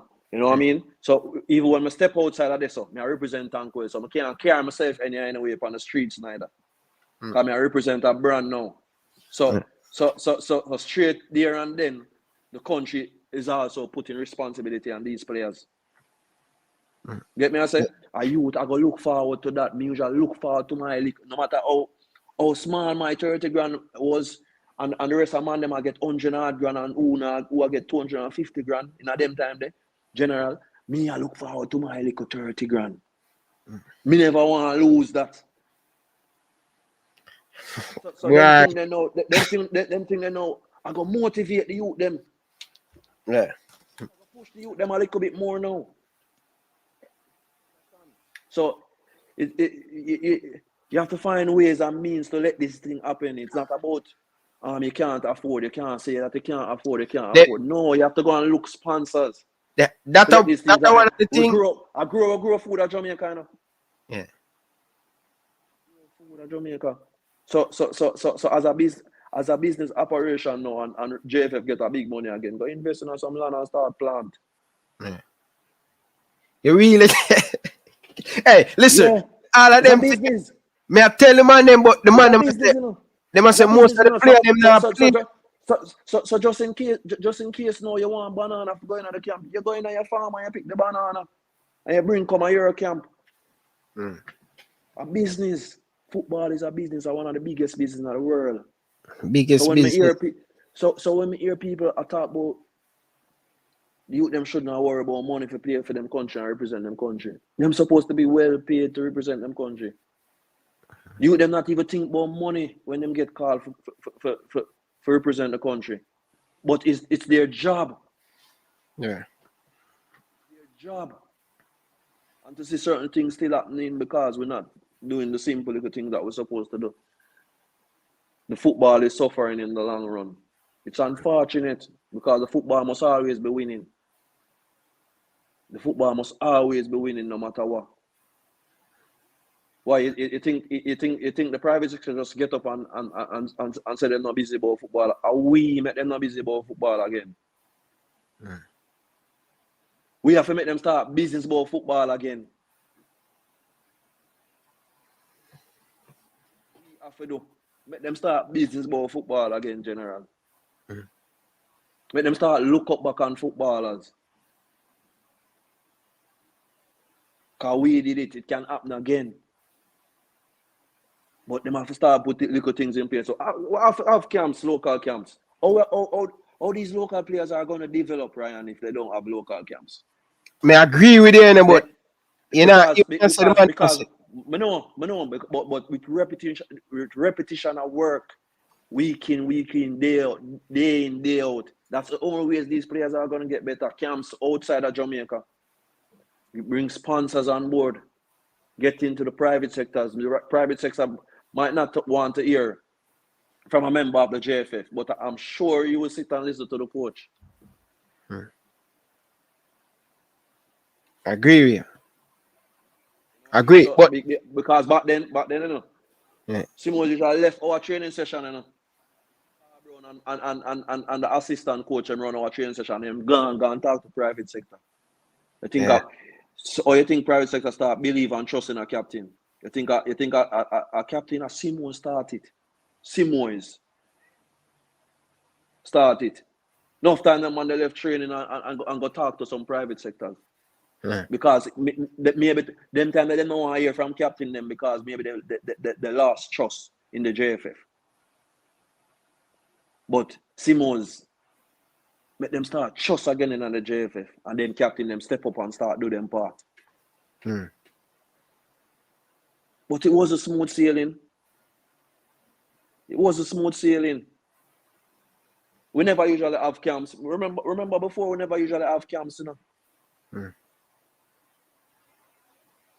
blueprint is there, you know. We have to start with them things, man. But you know one of the main thing, because I do interview with enough of the president ball of them. So here are some of the issue. And when I talk about them thing, a man say my bad mind them and very and thing. Because I tell them the truth. So here are some of the things I talk to the players. So example, when we get called for the Jamaica under 20 team and the under 17, went to camp up at this house uptown here. What name again, man? Some 102. Yeah. 102 short. Them have some bunk bed up there, Virgin. That's how we stay, man. Yeah, I don't know if them still have that. I don't know if the Football Federation still have that. But they have the captain arrest burial right now. And these are the things with me. What you talk about me, I tell them. So example now, in a World Cup qualifier the other day, them I say, boy, them want to bring the players them up there. Me get a video showing inside of the house. Seeing? Yeah. The facility is okay. Yeah? But the furniture, them and the bed and all of them things, they're poor. You understand? So all you want come take these players within a comfortable situation and then put them in some local bed where only now going on. Like just other day in Suriname, the man them go to Suriname and the man them book the worst hotel give the youth them. And them big high hotel. So me as a pass player now, and a man we get the opportunity to go overseas and see it at highest level. Or me if I disagree with you. I can't disagree with you. A reality.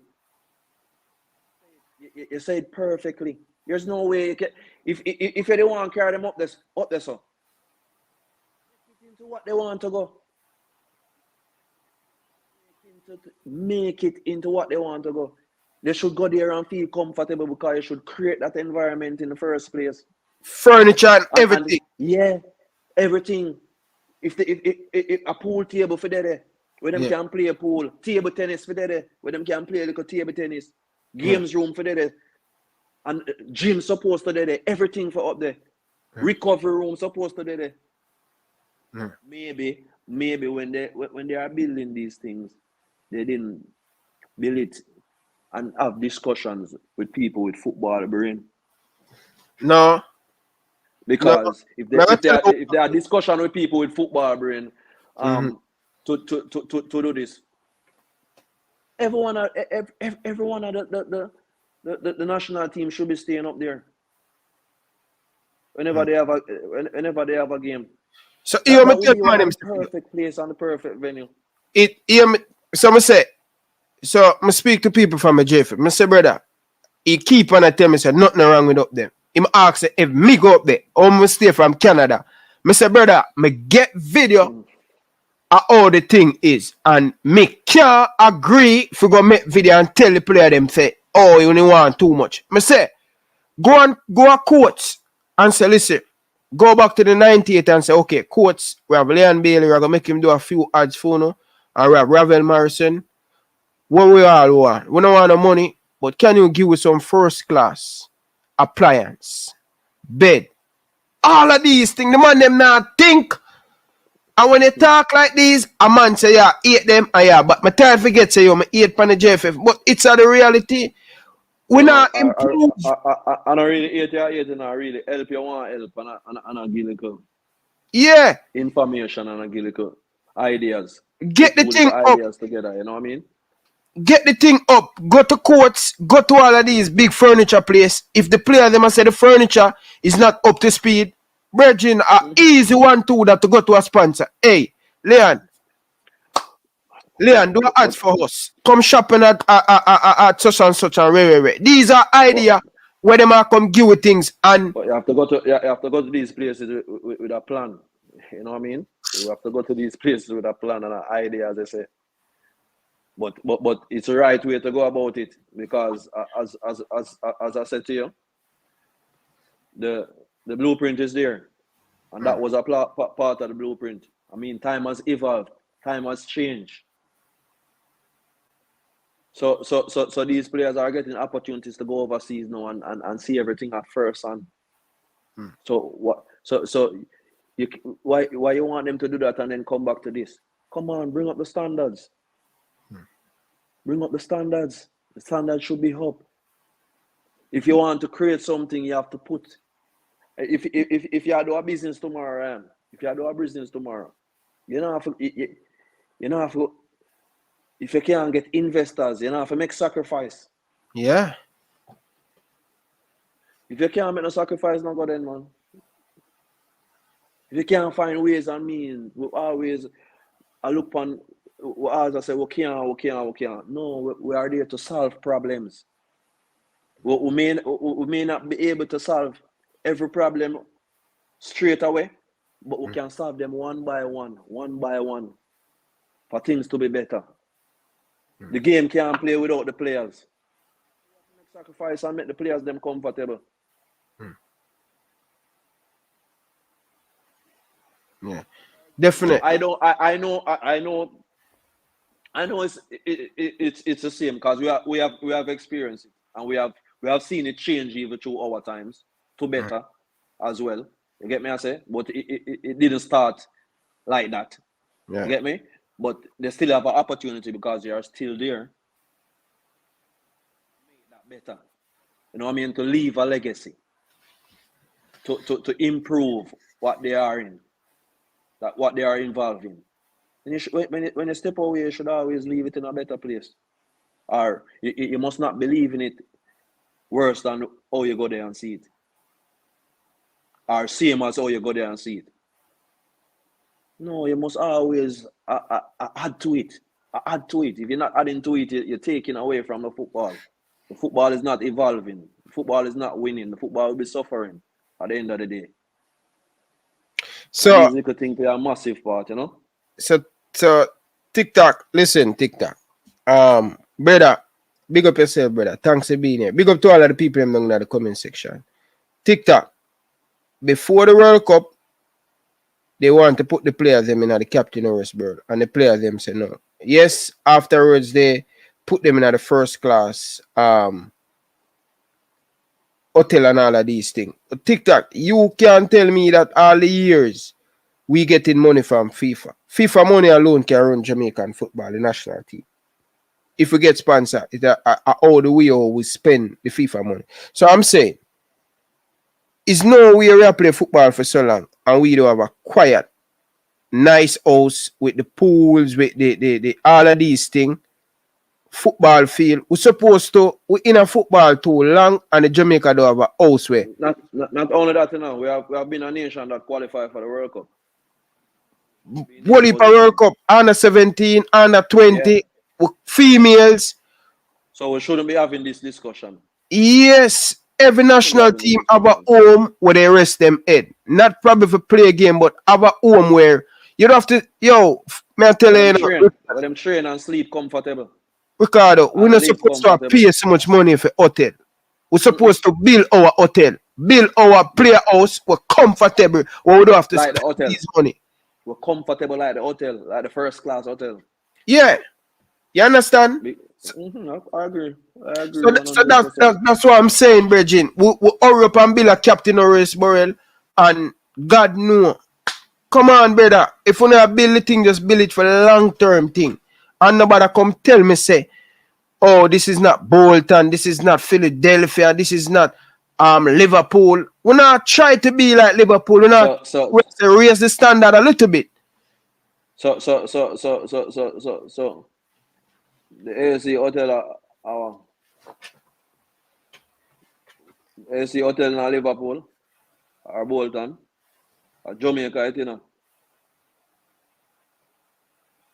Bracco Village. Bracco Village. Our Bracco Village or Jamaica, you know. Yeah. So why we can't have them thing there? We're too good. We not have them thing there, Bridging. We not have them thing there. We can't have them thing there. We have them thing there. Bro, when we that Excel, bro, football is a lifestyle, but at the end of the day, guess what? It's to know in a Ryan. If you don't know, you don't know. So you will find a lot of people who don't know, not on the same part. Yeah. As we who know. You have to know that this is possible to know. These people who are saying that don't know. They don't have the experience to know. So you can't even blame them either. You have to just give them the wisdom and the knowledge. Yeah. Because they don't know. Because if me never get the experience to come experience it first, and maybe we couldn't have this type of conversation with you either. Yeah. Maybe me would have on a level there too. Because I don't know. Yeah. You see me? So to know is to know, and we can do it. And the people and I am assuming that the people who are in charge know that it is possible. Right. But we have to make a little bit more sacrifice, and it won't happen overnight. But we have to make small steps to make these things start happening one by one. Players not supposed to be coming to Jamaica anymore and have to be thinking about anything else outside of football. From me a player, we can't come to Jamaica and just focus on football now. Imagine if we get them opportunity there. Always something building up. Always something building up, and we're here to play football. True, man. There's always something building up, and then everything come back on the players. So the players always have to be making sacrifice. Everybody can't make sacrifice. It start off like that in our times. Till we start seeing everybody start making sacrifice. Even though more sacrifice could have been made. But it changed a little bit. Now I tell you, say it changed how it's supposed to change, you know. People start making a little bit more sacrifice. Players can't be the players alone always make sacrifice. And I talk about players this and players that and players this and players that. Come on. Hold yourself accountable to, man. Players can't be doing for them work, plus I focus on your work, and I focus on your work, and I focus on your work, or whatever. Yeah. Come on. We could have go on and on about this because Rudolph Austin, we want to big up Rudolph Austin to car. We never mention him name, and somebody has say, people, we are human. Oh, yeah, Rudolph Austin. Yeah. Do it. Yeah, for Leeds United, Captain Leeds United. So the man who beat me and say, man, you forgot that one there. Yeah, man. Yeah. Rudolph Austin, my humblest apology. Man. Big up yourself, Austin, man. Not even only I saw him go Denmark, but do it too. Yeah. Definitely. Represent and do it. Yeah. But we can talk about that on and on. The JFF fix up, and a little bit of changes have been making, but me now shout it out yet from YouTube channel. Me have to see more. Me like what me I see and me like what me I hear. Things I take them time. We have a new gen sec and them planning for Sue, forget Sue, because we are mash up them character and all of them stuff there. We'll get into that another day. But let's get back to football. Fuller 2000 at the 2000. You in at the 2000. Teddy in at the 2000. All of these players in at the 2000 went to England. What has changed? Make we don't have player going to England. What we really changed? Because once upon a time, you know, Teddy leave from Tivoli Garden, Sheffield or Bolton or one of them places and thing. Full of the same thing. What has changed that we have not having enough players from Jamaica going into England? Because of our ranks. You have to be rank within a Think certain. that alone? That's At the pizza puzzle. That's the first step. Mm-hmm. Okay. If we're not rank within the level, it's gonna be difficult, and it's even harder now because of the Brexit. Yeah. You get me? So they are more focusing on homegrown players, especially at an earlier age. Yeah. At a tender age. So you have to be maybe 18 or over before you get a look in. But I personally think we have the talent. Mm-hmm. But as I say, we need to develop these talents. And once we get, when we develop these talents, we need to give them the opportunity to showcase their talent. Mm-hmm. And we can't only blame with this. We can't only point fingers at JFF. We have to point fingers as us as players also. Yeah, definitely. I like it honest on that. But we have to point fingers as us as players. How much players you can see maybe in Jamaica right now, Ryan, who are holding themselves accountable on and off the field. Because Ryan, the only way to be professional, be professional. It can't be no other way, my brother. Yeah. It can't be no other way. So you have to be holding yourself accountable for your own actions. So, it no matter if me I see it or you see it. It no matter if you a see it or the next man around us will see it. And the Almighty I see what me I do. Yeah. So if me not, all right, it's an ingredients, you know, becoming a professional, and it's an ingredients a thing in around. And just football alone, you know. The ingredients a thing. I always tell people my reasoning behind this. I always tell people, say you can cook rice and peas. The ingredients a thing for cook rice and peas. And I think what Jamaica can look forward to on a Sunday. If the pea shot or the coconut milk, it not go taste how it will taste. So becoming a professional is an ingredients a thing. And you have to have the whole of them ingredients, the general. In order to move on to the next level. You see me? And it start from Yasso, within. It start from within. You see me? We more time always look outside ourselves. And we always look for point fingers and always look to blame. Instead of pointing fingers here. And say, what me I do? Am I doing enough? Am I doing enough to let Jamaicans look at local footballers again, as though they lose to look at footballers? When you have Gregory Messam and them people there, people look up to footballers. Outside of Jamaica, people look up to footballers in the general. Everywhere in the world, you know. In Jamaica now, they look up to footballers.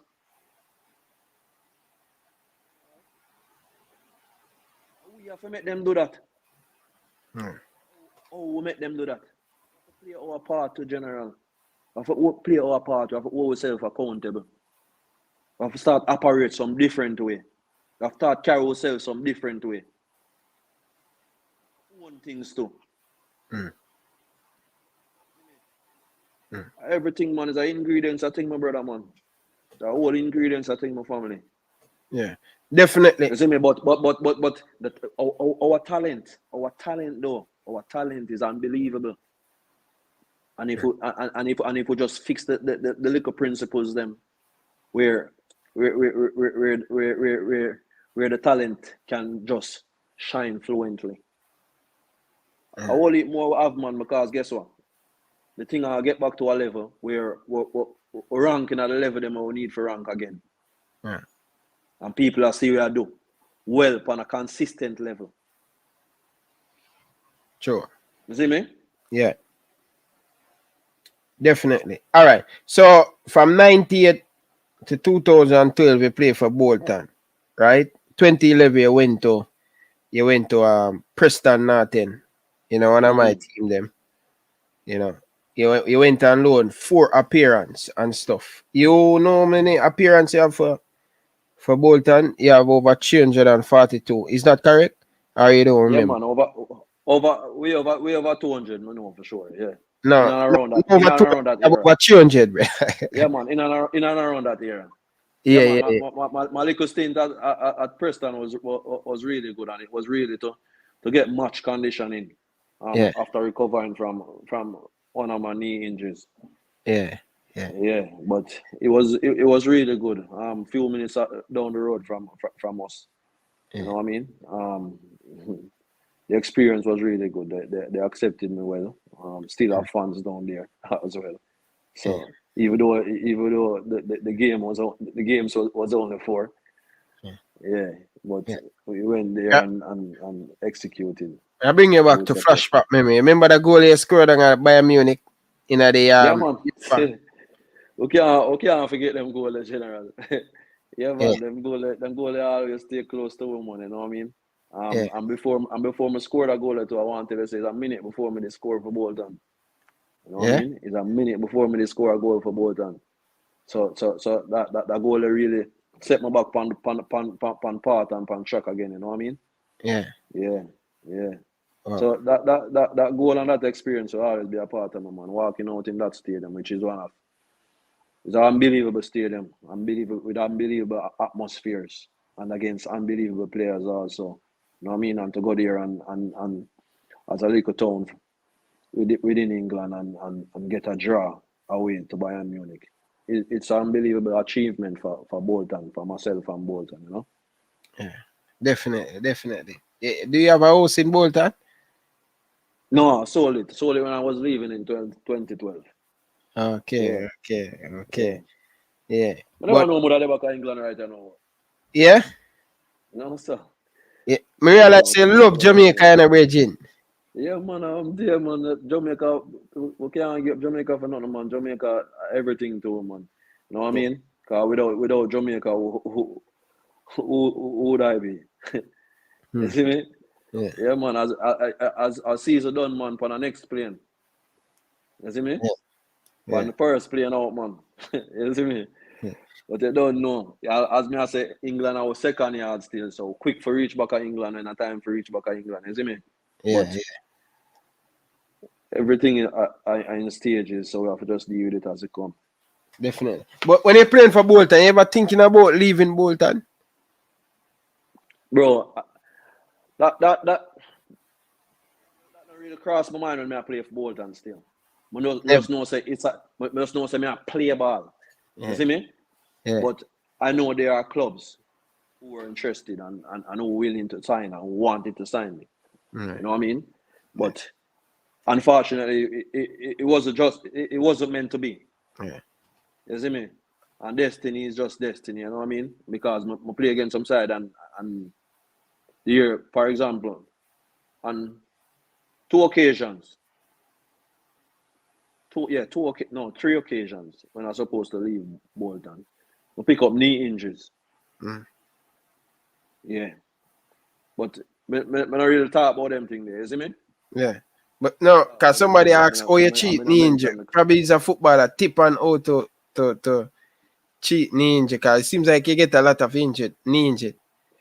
Yeah, man. As I said before, I come to England, I never know I could have injury. I tell you, so the first time I pick up my knee injury, first knee injury,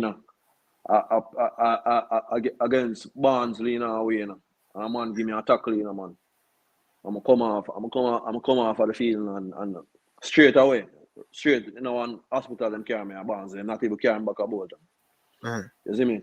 Yeah. I come so, man go see a specialist, and them say, and the brother say, well, you should be back in training, back in training by Monday. I say, yeah, you sound good. I'm come so Bama, and then the coach and the physio say, I could get a second opinion, and they went to another specialist, and they come so and check out everything, and I hear the man say, he's looking about earlier, so he'll be back. It's about 9 months. I say, what? How foolish him a chat, man? I work with the first brother. You see me? Because me don't want to hear that. Me don't want to hear that right now. You see me? But me I tell you, say 7 months me on for man. Because I always recover quicker than normal. You see me? Yeah. I recover. So me have to fly out go Colorado. That's what I do my operation. See him. No, know if you remember when Kobe did get in a little trouble. And see him brother with the Kobe surgery still. Yeah. Him do my surgery still at Colorado. You see me? Yeah. So them fly me out to Colorado and get my surgery. But I want to tell you, say before that, the man them say, yo, years before this, if you get them type of injury, career done, man. You see me? So when me recover from them injury, I'm forgive thanks said Speid. You see me? And then get back playing and even get back playing to even better than which part I left off. You know what I mean? So I forgive thanks and and learn from it. And that's why I'm tell younger people, because before me come to England, I know nothing about Nutrition and them stuff.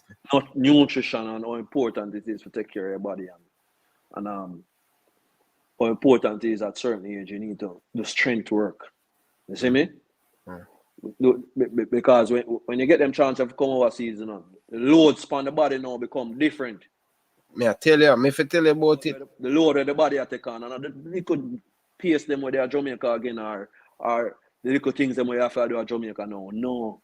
Every day the body I go through this load there. And every day, every weekend the body I go through this load there at 100 miles per hour. So if you don't prepare for it, Ryan, you go break down. You see me? So it fall back to what we were talking about earlier. I said proper preparation prevent poor performances, and we have to start prepare the youth them from 12 and 13. You see me? Where them I use them body weight and do strength and condition work. You see me? Because that them I do over here, that them I do internationally. You see me? We're not gonna tell them for going on a Gym and hurt himself. No. Body weight. At 12, them cannot use them body weight. Them cannot do burpees. Them cannot do sit-ups. Them cannot do push-ups. Them little thing there. You see me? Because I know how important the core is and how important the back is. The back is. You see me? For prevent certain injuries and for take off certain nigglings off of you. You see me? So the whole thing of preparation, man. So when you see them have them little youth in the academy, I prepare them. At that stage them I prepare them for. You see me? Them things that them I prepare them for. I never know nothing about them things that I left Jamaica, so my body just come and broke down up here. So. You see me? Yeah. And then when we reach a son, it take little time, I build up. So every minute you see me? I make a step back. You understand? But preparation are the key, man, for everything. Everything them always teach you that, so we can't take it for granted, you know? Most definitely. When you finally, you spend over decades at Bolton, and you finally realize it has come to an end. At the time, because I'm not like, when me did with a girl, and it has come to an end, brother. I say one of the hardest thing, brother, when you say find someone you love, Bridget. You must. Because me talk to friend and full of say, Ryan, I tell you the truth, me never really ready, and me never that look, but I tell you, say, things happen so fast and quick. How you feel at the time? All them things I have to prepare for, I never prepare for him. I never ready. Never ready for stop yet, Ryan. Yeah? Never ready for stop yet, but an injury plagued me. You see me? An injury make me retire, man. Injury plagued me. I think if me never injured general, I have at least 2-3 more years, you know what I mean? You see me? I could have got to at least 36, 37. Yeah. What You age see me? you retire? 32? Yeah, but yeah, 30, 32, 32, 33. You see me? Oh, Yeah, okay. man. Yeah, man. But injury plague, my brother. Injury Yeah. plague, me never ready yet. A part of Never life, ready yet to brother. retire yet. Yo, when But in everything you have to have an end. yeah, You see me? Especially with, on the sports side of the world. You know what I mean? yeah, You have to have an end. You see me? So even the end you have to prepare for. You see me? You have to prepare for it. But me never ready yet. Still. I mean, and as I say, if you love something, man, you know, let it go. But you have to know when. yeah, You have to know when, and that's why, you know, I have to lift my heart to bold, you know. yeah, You see me? yeah. I know when to walk away from it. Never make it run him way. True. Like Cristiano Ronaldo now. Yo, never Yeah. make it run him way. Yeah. You see me? True. So you have to know when to come sober man and say, yeah, I make the transition, whatever transition you want to make. You see it? Yeah, for real, for real, for Yeah, real. man. Definitely, but I want to talk to you about because you're coaching in Jamaica and stuff, you know. Who are your because somebody asked me, who are your favorite young player right now in Jamaica? Young player right now. Yeah. Whisper is one of them. Whisper. Yeah, man. You think you're I ready for mean, senior football? huh? You think you're ready for senior football? The only way we can know is to put him there. Jesus Christ. So them a go like someone know me I talk about me on YouTube. Them think me just make up a bag of nice. I tell them No, say the I'm only way ready, you give can him know a is to put him chance. there, you know. Them say I'm not The ready only yet. way Him you too can know is young. to Look put at him there. them say Tyreek McGee and Peter Lee versus Yo, Rush man. General, General, not name too young one. You remember, no? You might want 17? Him just turned 17. Champions League. Yeah, tell them again. Tell them again that, Yeah. brother. Tell them again. So a schoolboy football alone we want him play? Yeah. Them say him need to play under 20 for the scene under 20. Take him time, go up, rush him too quick. You never know it until you put him there, Ryan. And there's a lot more talent there as well. There's a lot more talent there. Yeah. You see me? Some talent we will not even see. You see me? Yeah. Some talent we will not even see in Ryan. Because everybody get chance and opportunity, you know. All of one Monday they will play for all mile goal, you know. I play for some little country school down there too, you know. I true we not get to see them, you know. Yeah. And that our next thing Simoes do. The Monday Going say to every pass. coaches. Yeah. Because none of we never know about Evan Taylor. And you're Pepe. Nobody don't know about Olympic. Pepe. Yeah. Nobody don't know about Pepe. And Pepe make qualify for World Cup. You see me? Yeah. So there's a whole heap of talent there in Jamaica, man. A whole lot of talent. But we have to go looking and we have to go searching and we have to give them we have to give them the opportunity. We love talk about can't do this and can't. No, we have to give them the opportunity. Give them the opportunity. You see me? Because my son play under 13 with Spina. Fair about you. Because my son play under 13 from about 8 or 9. Mm. So he play with most of them when you say I play Manning Cup. Mm-hmm. We spot him 2 years older than him. Yeah. But we spot is one of them at the top of the list. Hands down, you know what I mean? Yeah, you can't go around that because he's doing it, he's proving it. Yeah. Over You know 20 what I mean? goal already. 18 assists. I mean, I'm not even talking about the goal them. Yeah. I don't know about some of the game them are the competition that's there, but you can see the talent. And the talent me I talk about mostly. You see me? Because the games, the levels are different, you know what I mean? Yeah. But the talent, you can see the talent. The talent is there. And the talent is what we must always look at. You see me? Because you can have, even though not a lot of people doing it, the Manning Cup is not like what it used to be, man. No disrespect to the Manning Cup and stuff like that, but Manning Cup, may I tell you? And even the Jamaica. But with me saying that, I'm not telling you there are not a lot of talents in the Manning Cup. There's a lot of talents in the Manning Cup. You see me? Yeah. But you don't see them going up against top class opponents every day. Every week, Every week, you know what I mean? But some talents are there. So you can't really use the Manning Cup and judge, but you can spot a talent from the Manning Cup. If you know ball, you can spot a lot of talent from the Manning Cup. And talent must be what the thing that we look at. First and foremost, the talent. You see me?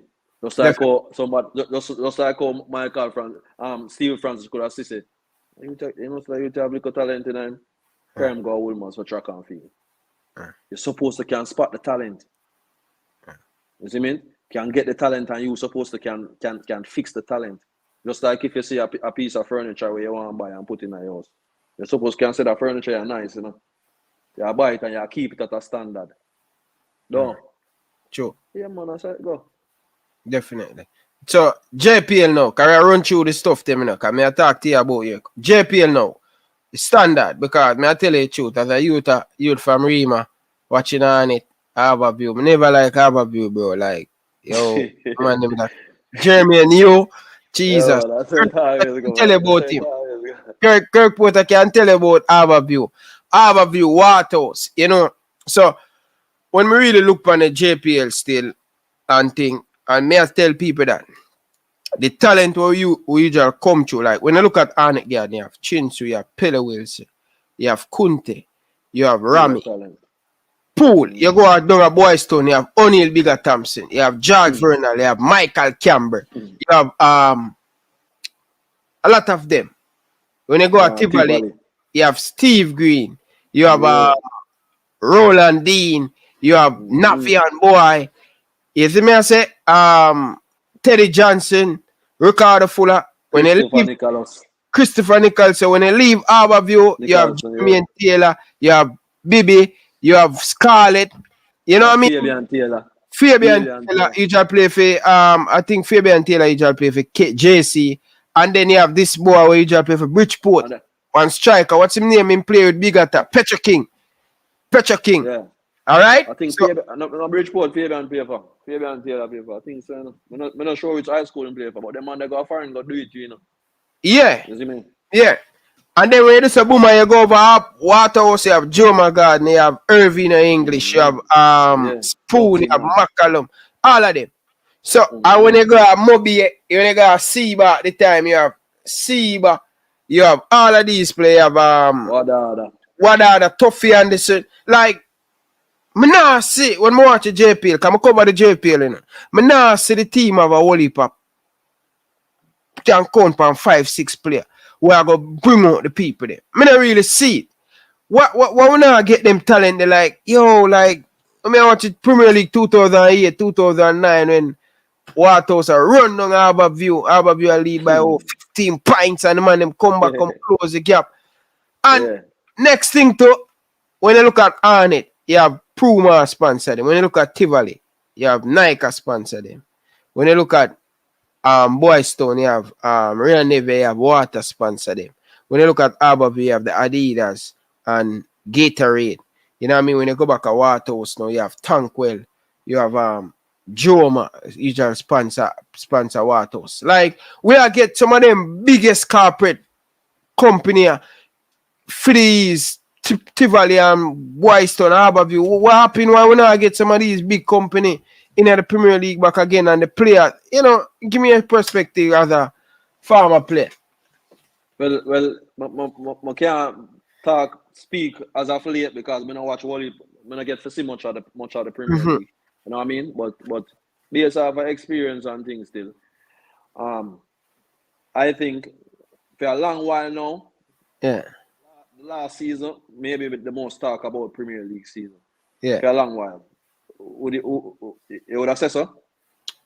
Definitely finance and play on the surface. You see, put them on the surface. Them some good ball play last year. I can't go around the youth. Yeah.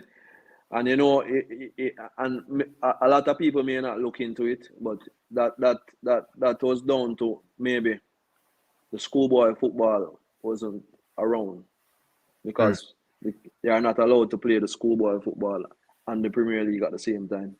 Where back in our time, we play both. Yeah. We left schoolboy football and I go play Premier League. Yeah. You see me? So yeah. You know, see the school youth them, the quality school youth them. The Premier League until the back end of the season. Yeah.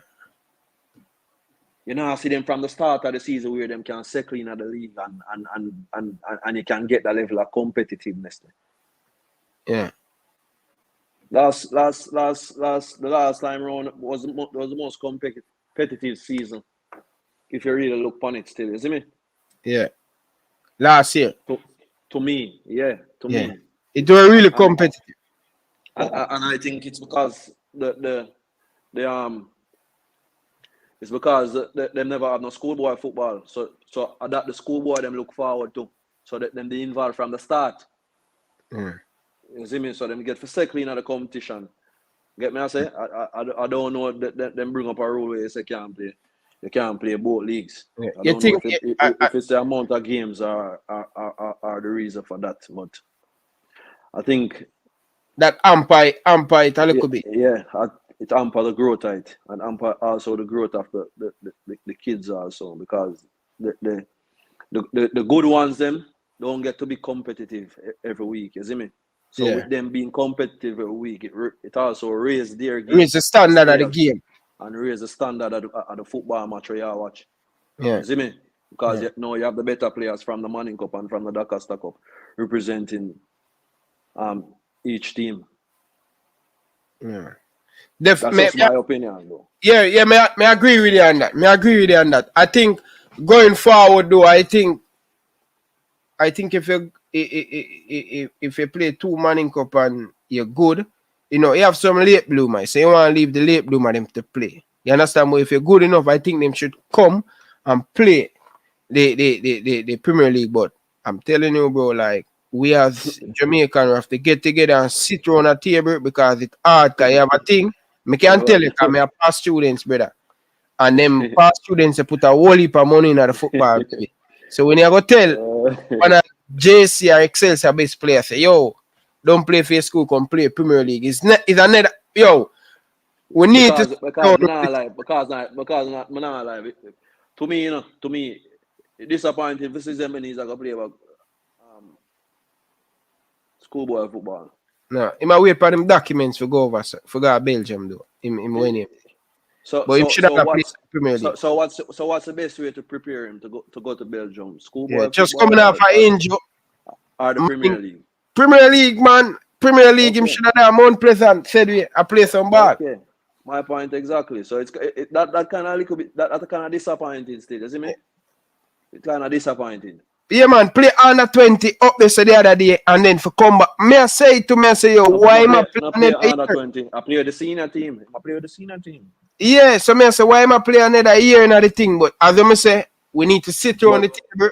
But schoolboy football is everything for them youth, Ryan. To them, it's bigger than Premier League for them. You see me? Yeah. In our days, it was like that. We were a Premier League where you want to deal with, a big man football where you want to deal with. Yeah. That's how we stay. That's how we did stay, but as some did stay to me now, like when Price I say, yo, come you're too good enough to play Manning Cup, you play 2 seasons already. Come play Premier League as a young goalkeeper. And I say, Duppy man, I go like say him want run the clock till him a 40, him still a play. Him no want give you a chance, so me a play Manning Cup. Remember say I could play Manning Cup again, you know. Yeah. I could play Manning Cup again, cause alright, me da play Manning Cup. After I win Manning Cup, you know, I think on 95, we lose to play them in the finals. Them time I have the gang of 5. Gang of 5. Yeah. We could play Manning Cup again, but a big man football I want to play, man. Yeah. A big man football we want to play. But as me I say, you can't even knock them neither because them give them a sense a sense how where make them also say, yo, we make them feel like say, yo, this bigger than Schoolboy, Premier League. You understand what I say? More crowd and things still. More crowd and yeah. you know, So the youth them, so the youth them are driven by that. You see me? You know, Jamaican love them type of thing. There, you see me? Just We love to entertain. We love to entertain. You know what I mean? So with them selling them that. A whole heap of not them neither, you see me? Yeah, a whole heap of thing it coming, brother. Trust me. But them have just look on the bigger picture. Yeah, when price I come to for in a case like this now, where Simoes is waiting on his paper to go. Yeah. Overseas. That's a different scenario. I think he should really be playing Premier League.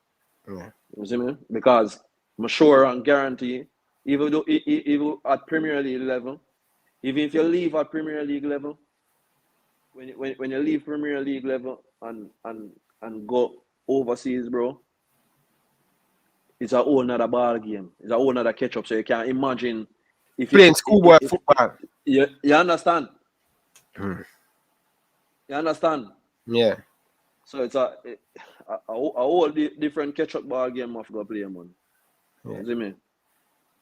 Definitely. Because I think locally, tactically, we are not tactically aware. You see me? And that's where football is today. You have to be tactically sound, and that's the first thing them teach you when you come overseas. To learn the game tactically. When we should be blackboard work. when we should be learning that from Yes. Jamaica. Yeah. So you are left out a big man football and you're coming a big man football and you don't know the game tactically. That's a no. So it set us it put us 4 and 5 and 6 steps back. Yeah. You see me? So why am I gonna take a Jamaican and bring him here to do this? He must go show me a excess amount of talent for me put him in front of youth where me I carry through my system. Yes, so for much years. He must go double times that talent there. He must be special. He must be special. And that's why the game gone left with him. Gone, man. A catch up we have to play now. And for play catch up we have to make 10 steps backward now. But them still want there so. True. When Simoes forward and 10 step backward making in order to make the strive over making a general. Yeah. And him care and I remember say Ricardo full of them and everybody else was a part of that also, you see me? Yeah. True. Definitely. Frank Brown, Farmer Exclsuive. Big up Farmer Exclsuive, old boy too. Coach Exclsuive. Legend. But yeah, so want to finish off now, because I know all your time stay now. Want to finish off. Yeah, man. Them time there. 97. So, bro, you have over 100 hard cap for Jamaica and 9 goal. Right? Like 100 and level cap. A whole heap of cap that in a brother. May I look for your stats right now. I don't know if it incorrect or correct, but you know, I think I 100. I think I 112. I'm not sure. I think I 112 though. Yeah, that means it's right then. It has a 100. It has a 111, 9 goal and stuff. Yeah. But you guys have some great team, you know, different from 98 now. You guys have some great team, you know. Why never get a next World Cup, Reggie? Why, General? You see after 98, you could have never tell me so I now play at least 2 more World Cup. Yeah. But bro, as me I say, even when Simoes came in his second stint, yeah, I think he should have been given more time. Yeah. Reason being, since the qualify for World Cup, a whole heap of things over for the winner though. Yeah. And him come Obama and come back. Make a return back to the island. But we put pressure on him straight away when we need to make two right now we need to make 10 step back. Them time that we need to make 2 and 3 and 4 step back. And just tell him, say, yo, listen, we are bringing you for the World Cup after this one. If you qualify for this World Cup, it's bonus. Because when Simoes come back, come find some talent in a youth. Because when Evan Taylor them come through, when them just come through, them never man, you know. You see me? Yeah. So with him returning back to the island, them put pressure upon him straight away. So guess what? Guess what them have to do? Right away, if he not qualify, and the fans them that. Beat him down straight away. In him back because of this them are the year, that the next World Cup them are the year. And from there until then, bro, it's we has always been driven by result only. And it wasn't like that when we qualified for World Cup. They want at the big food they want in a brother, the grab and go. Yeah. So we stop do the little necessary things that we need to do. Patient. And we never that add to the program. So we have the similar problems over and over. Yeah. Definitely. I can imagine. So it was always difficult for we come and produce for really produce, bro. Yeah. Always difficult. We were always put in a difficult situation to go and produce and be at our best. We are human beings, you know, man. Yeah. You see me? So we need to prepare our mindset to be right. If our mindset not right, if our mindset not right, it's not possible, general. When we qualify, our mindset and everything was right. It was right on the right path. But when you come and have to deal with things and deal with different things and every time it's a different thing. It's difficult for you to only focus on football. It's difficult and hard for you to only focus on football. Bridget, I not lie still not. And sometimes when you look back, I say, we should have really stick out some more to none of this now go on right now. Yeah, some of them things will come, it's still a go on. Still a go on, brother. Yeah. And if we don't fix them, now, our youth them are come face the same thing, which is discouraging. Because, for example, we have some talented youth. If them get the opportunity to go overseas and get a different nationality, they are quick to go represent a nationality than any other nationality. All right, boom. My boy, we go World Cup what they have for Canada. And for Island. Island, me talk about. See? Yeah. Island lick me back in our time and say, yo, I want to come and play for Jamaica. What do you think? Me have to be honest with the man. I say, bro, right now, we have the better team. We have the better team right now, but I think Canada have the better setup. And based off of my information when I give you, make your choice from that. I have to be honest with the man. That a win in our year. That a before him start represent Canada. Yeah, because them time them play for Blackburn. Yeah, and I just what the year that from a long time. So from them I play for Canada and I come through the setup. Yeah. Time father is a Jamaican, you know. Yeah, and I know him just a qualify, and I don't know him just a qualifier for World Cup. And we still look for qualifiers. So imagine if he go play for Jamaica.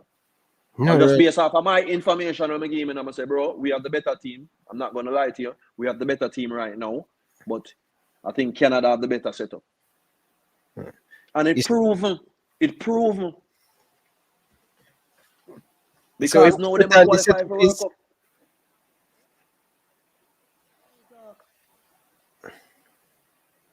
They might qualify for World Cup and they might produce the type of player them where they might produce now because of the setup where they have. Because of the time where them come some and draw back and look back in at themselves and see what them need to do and start do what them need to do. I could have never give him a better advice. See me today, I must say, yo, thank you, man. A bit of information. Boy. Because I help him to make him decision. Make him decision, yeah. He wouldn't have played in our World Cup right now. Bro, the man do an interview about it now in a stadium won't play Canada. Man said Jamaica. Yeah, Jamaica. Him should have played for. Him want to play for Jamaica. Him didn't want to play for Jamaica, brother. But just for example, all right, Ricardo Fuller, for example, female born as now, him grew up as a parent now. For example, you think a Jamaica the first option would have want to give them? You're crazy, but if him get the opportunity to represent somewhere else, God forbid. You see me? Because we don't have the right Set up. brother. The only thing that would have make up their mind, brother.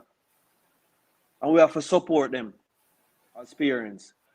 If you have a youth, and a youth can play for Canada, and the Canada set up better, and you see him have the opportunity, the Canada want him to represent Canada, and you see Jamaica set up no change. What you gonna do as a parent, Ryan? Canada. Every day. But in our heart, a Jamaica we want them represent. Would I want them represent? But we have to put things in place, brother. As other generation, we're going to develop, we're going to hear about Wally more Raheem Sterling.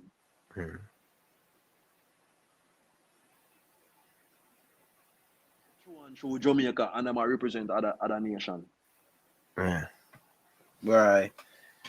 I tell you about like I know much of them youth they want even in England will represent England, want to represent Jamaica general. Yeah. Even from youth stage. But the setup is poor, man. The setup is poor. The setup is unbelievable. If you are looking to qualify your under 20 group, it's a 1 month camp them want. For a tournament where them know for a tournament where them know about from 2-3 years ago. Seems like you watch a program, brother. But brother, them thing I may talk about, Barista remind me from last year. You see when the World Cup qualify, me I tell you say, yo, brother, if we not change your attitude or behavior, or we are go about things. Remember, under 17 is coming up right now. And the man him say, and next month they might have child for a tournament for February. Remember 2 years ago we're supposed to have these preparation, All right then. Cool. 2 years ago. So 2 what years that say? ago. That not say a lot, man. That say a lot, that speak volumes, bro. Those Preparation, you fail to prepare to prepare, you fail to pass the exam. You're just only going to set up the youth them. And this thing, and that's why I'm not stop talk, brother. Say, we cannot qualify, but we are going a 3 month or 2 month. But we are 2 month, 1 month. That cannot work. These team are preparation for 4 years. When we look on the USA under 17 team, you think me and them about them down a school or them down a college team? Oh. Yeah, no. What? The man them there in a Philadelphia, or them there in a Barcelona, or them there in a Bayern. These are the players where we compete. Under 20 the other day, United States. Every one of them a professional player. Millions going forward, no player should play under 20 unless he's a professional. That give us a X factor to understand the game.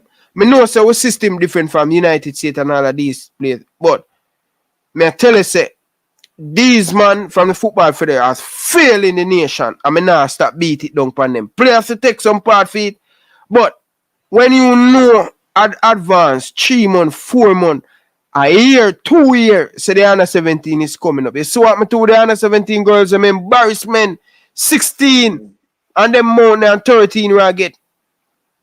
May I tell you say, God go to under 17. And not only that, but we see how great we girls them are do. So not sure we know as an organization say, yo, we need to spend some time and develop some more younger girls, you know. Develop them from them young because they are there. They are there, you know. Them dead there.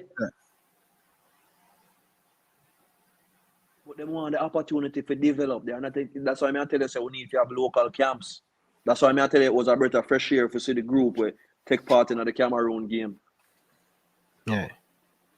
It was a breath of fresh air. And I love that. Because now that must motivate these. If this not motivate them, you know. If this don't motivate them, you they will go to Cameroon what they, you know. I don't know how to motivate them in general. But this is a breath of fresh air for them. And them have to look upon it as a breath of fresh air. And deal with it accordingly. And draw it themselves. But I agree with the you said, General. Most definitely. In every organization, we have to look upon ourselves. As I said to you, players play, coaches coach, managers manage, administration administrate. Do your job. If everybody do their job accordingly, everything will be successful. If we are singing the same song. True. You see, I'm glad all you guys went overseas and get the knowledge and I bring back to talking to people. But next thing, I make a video the other day, right? And I make the video and say, why is it no national player really get the opportunity who have the qualification? We're doing very well. You have so many past players doing so well in the United States, in England, in Canada. Yeah. Brother, if we go on a Panama, a Jamaican coach in Canada, everywhere we go. So I'm saying, when we look at Gibraltar, he usually play for the United States. When I look at them coaching staff, most of them usually play. Why is it our better past player them get the experience of the education at the highest level, even in a leadership in the football federation where you guys get the burn and you know what it mean? Like Samuel Eto'o said, I know what it feel like to put on that Cameroon jersey. I know the difficulty and all of these things will go through. I can make a change. And look at Cameroon now. Because they don't have proper things in place. So even if somebody get the chance, right, and if somebody get the chance, yeah, and then put them in, yeah, in for example, them appoint me and Freddie Butler to do the under 20. Boom. On the weekends alone, we could have camp on. And we have to beg and ball for camp. And see if you count the amount of days and we had together, Barris can tell you, because we invite Barris and a whole heap of other people to come and talk to the youth them and take part in a training session and them things. So them man can tell you what go on. Them man can give the insight from what really go on. So boom. So a weekends alone we have them youth then. And so when if you count them days, those days are add up to like maybe a month to prepare for one. Just like what we are talking about. You see me? And say if we not qualify, we are dismissed of that job. We just push one side. So just like the senior team, they are only driven by results. And if you go and you look at it, and you look at the other coaches who come through, the same thing happen. Even the younger coaches, even the one them where they are Jamaica who don't get the opportunity like we to come overseas to get the experience. Them are gonna just push them one side. So their part to grow will be limited. Their part to learn will be limited. You see me? And guess what? More time as me I say, you're supposed to can see a coach and you're supposed to can see a coach and know what he's capable of doing. And you must go inside and see what coaches are doing.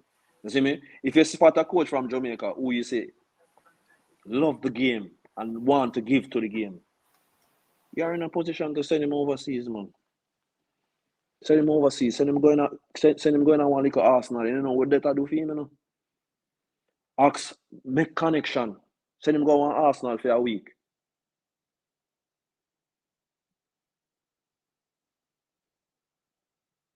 You see me? Definitely, man. Me agree with you. Me really agree with you 100%, my brother. You understand? These are the things, I the just we conversation. put the things in place as Yeah, as a organization to make yeah, that thing be possible. Because if you check all of the countries that qualify for the World Cup from Africa, most of the coaches are homegrown coaches. If not all of them, all of the coaches qualify for World Cup from yeah, Africa. yeah. If not all of them, most of them are homegrown coaches who have represented the country or who have gone on to represent the country. And when we get the opportunity together, we need to pull each other together too. You see me? Definitely, cause the Senegal coach, brother, the Senegal coach the other day, brother, the man nearly 20 years in the job, before the man win something in Senegal, Upon that. You You see me? understand? Because people who are in charge say him know the know how. Yeah. Forget this done because him do it as a player. And him have the same mindset. So him go give him the chance and give him the support and the opportunity to make it possible. We don't support, man. We don't support. We don't support each other Yeah. at all. It's unfortunate. Hopefully we can do that in the future and make brighter things happen for football and when football start win. I hope so. I hope so too, man. Because we really need it. We really need to look at and as I may say, based on doing this, been in the system. You know what I mean? Get called up a lot of time for Jamaica. Been in the system. I know the JFF work. So in doing this, it's more easier for me. Like, you see, when it come on to long-term thing, they're not all about that. Short-term. The less No, money them are the the easy. federation can spend, the Better for better. them. Right? And these youth tournament, not much money in it. But then I understand, say, these youth are the future. Yeah? These Experience youth is are the everything, future. man. And if you don't put preparation for these youth, so if you have a under 17 tournament going to play, these youth supposed to be in preparation for last. When people here talk about preparation, why them think it have to be 6 months, 7? No, if you have a under 17 tournament, all right. A And year, man. 2 year. under 3 year. 17, yeah, under 17 going to play next year. 2 years from now, USA start the preparation. So what they do? So it's They supposed to be. start get them from 11. So you know, say by 11, that what 15, 16, but 15 them time there. You understand? So they're making the progress. They have the next 11, 10 year old we're going to muscle memory. You call it muscle memory. You understand? Yeah. Prepare them and all of them stuff there. Preparation 2 years, Bridging. Yo, when me that Excel and Boris Johnson coming in, brother, are the highest that when they talk about professional. Boris, me know how him do it, the man get. Man Yeah, man. say, The man yo, they dedicated, you know. He bro, dedicate himself, man. He dedicate himself. He love the man sport. say, Want give back to the sport. this is what you You have see to me? do. The man say, I prepare you for college. The man say, okay, school don't have it. All right. Him know some people overseas. The man just say, boom, Rima, I don't want to see in a damn jersey there. Want to see in a this jersey. All right. Me get 2 goalkeeper jersey. And me get my boots and me get my shanks guard. So boom, players, outfield player get 2 set of jersey and bib. Every single time you come into training, make sure you're in a this. You understand? Today we wear yellow and green. Tomorrow you wear full green. You come and the man say, this is how them do it at the professional level. So you make you get accustomed. Chef on time. The doctor come and check you up. We eat on time. We go sleep on time. We sleep in the AC and the nice, bro. Even when school morning cup camp done, me I tell you, Ricardo, me cry. Cause me I say, So me I that me go, I tell you when we then I camp back then, man. yeah, bro, cause go back down a ream and me I say, Jesus Christ, this me I go back to. Yep, Then me for just camp want call to back, be brother. there. Then for camp call back. You understand? Bro, every time camp over upon the weekend on Friday morning, me I wonder where my next meal I go come from the Saturday evening, the Sunday evening. Me can't wait. Me are the first man, Barris can tell you.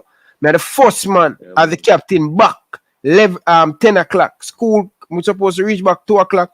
10 o'clock, me up at school, sit down under the plum chair wait. You understand? So we need to go back to basic. I As we know it, say, man. I know have the it. blueprint and rip it up. All right. Me don't want to keep it any more longer. So let's run through your assistant coach. So you were a part of the team that 2015, 2016, that was the Tariq Maggie. Which team that? Which crop of player that 2015, 2016, under 20? Under 20. Bowser, Shamanicas, Yeah. Vassa, Dishian, Tariq Maggie, Javian Brown, Jamal Elliott. So you were who were the coach? Me and Butler, man. Yeah, Butler. So yeah, Altiman Butler. Okay. Altiman Butler. I was with that group. Topi did it too. No, Topi wasn't there. Alex Marshall and. Are the other year that? Yeah. Mm-hmm. Are the other year that? So when they didn't qualify and stuff, right? When they didn't qualify, that's a very good team. We missed out on 1 point. Yeah, man, it's a very good team, and we lose.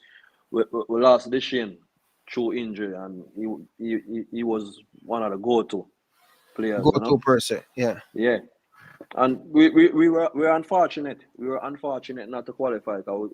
We gave out 2 soft penalties, but. It was learning for us, and it was learning for those players also, in order to be a better version of themselves the next time out. You know what I mean? So yeah. it was great experience, man. Great group of players to work with. They listen, they take on the information, they work diligently in order to achieve. But unfortunately, it wasn't meant to be. Yeah, definitely, I know that Christian Pulisic can go on and on. Some of the name that play with Shaman Nichols to them. In that Christian Pulisic, you have one name. You have a few other them where they on the USA senior team now, brother. I may tell you more than 5 of them that play against you guys in that same under 20 qualify. Some of the United States player them in the senior team. So if you look at our team now, Tariq Maggie make it into the senior team. Shaman Nichols is doing great things. How special Shaman Nichols is when they coach him at that time. You see what I'm doing right now. You see nothing in him from longer time.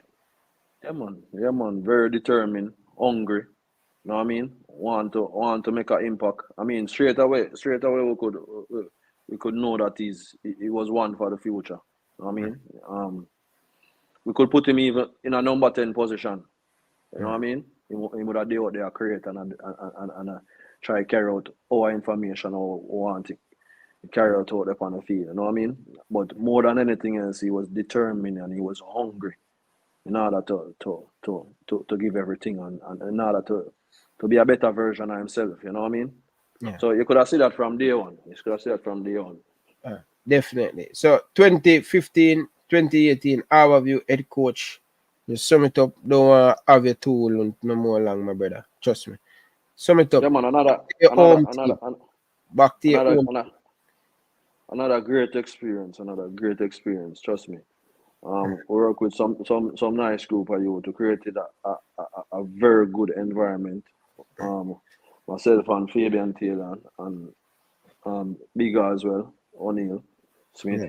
We created a very good environment in terms of teaching them how to be preparing them for the next level. You know what I mean? First, what we did is to create an environment that was competitive. So, if you miss a training session, you would be involved on a Sunday. You know what I mean? No matter who you be. One training session, you would be involved on the Sunday. And I can tell you, I was the one who went down to Montego Bay for Vassal and Dishian. And one day, because we get day off, so we'll allow them to, and them stay with me. We make them stay with me, you see me? So I remember one day they went down and came back up and they missed training. So I closed the gate and said they're not training. You know what I mean? I'm gonna say they won't be involved. They won't be involved on Sunday either. You know what I mean? And when the players see me do that, them start take me serious in terms of how more I operate, because By there and then, I'm letting the people know that if them come training, them are gonna be involved. Mm. No matter who you be, and no matter how great you are, if you know they are training, who they are training or who go out there and do what they're supposed to do, them are gonna be involved. You know what I mean? And this so the thing get competitive and them and no man no miss training again, man. No man no miss training again, and we usually have them come in from on. We have a 4:30 training, so you come in from 4 o'clock. And if you reach 4:01, you get a fine. If you reach after 4:30, you won't be allowed to train. So if you reach 4:31, we're not gonna allow you to train. You see me? Yeah. And if you reach 4:01, you're gonna get fined. You see me? So we created a very good environment. We created a very competitive environment. I think we should have gone on further that year. The year that we lose at the semi-final to Waterhouse. And I think we lost that game because of poor refereeing. Even though we get chances that we should have taken on that day, but we lost that game because of poor refereeing. But we played some really good football during our spell at Harborview. We played some good football in some good moments. If Tariq Maggie do an interview with him and must say, yo, bro, like you push him, like him. Yeah, man. One thing I always want them to be the best version of themselves, you know what I mean? Because I always tell them, say, listen, you're not competing with these with them people in Jamaica for get a contract. You are competing with people who are already coming through the system overseas. So you have to give them a reason why they are going to choose you yourself. And them we are compete with. Don't feel like you compete with them people your weekend time. So I always try to push players to be a better version of themselves. So I try tell them weaknesses, what they need for work on what they need for work on it at times when we get the opportunity to work on it individually and collectively as a group. So that's our aim, man, for just always get the best out of players. Just as we try to do for ourselves, you know what I mean? Yeah. But talented individual who I think can go a far away once he get to understand the game and continue to be a better version of himself. You don't see the best sign yet. Definitely. All right, let's move on. Quick. Portmore, assistant coach 2019-2020. And he become the head coach in 2020-21. How that come about? Why leaving hometown Harborview? Because I always believe in art of love, never Harborview forever, Why leave?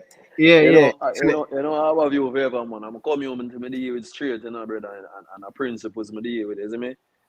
So I just saw it for come on. It's not like I wanted to leave, but principles and things force me to. You know what I mean? And never did like it in terms of, cause me as a past player, it's always the players for me. And it was a sad day when I was leaving because I was leaving my players. Those players were my players. You see me? And it was a sad day just because we didn't put certain simple principles.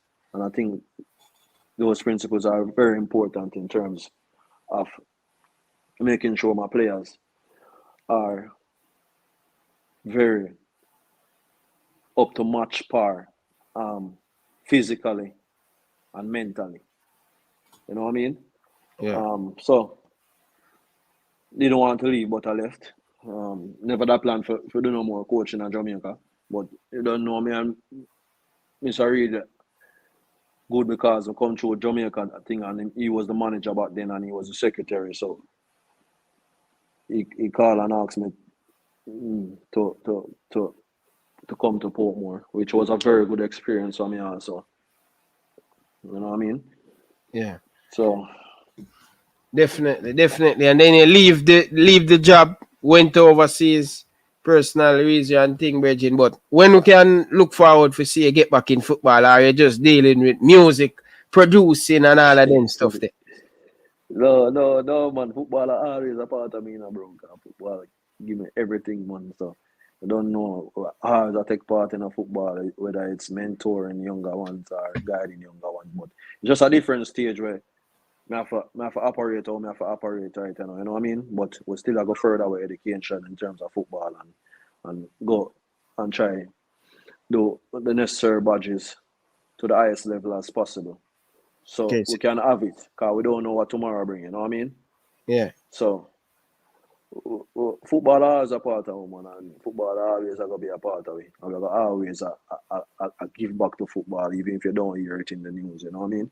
Yeah. So we're still involved, man. We're still involved. So you're doing your badge over England there, right? I mean, I finished my UFAB, but I haven't started my A as yet. Yeah? You know what I mean? And them big guys today are old, man.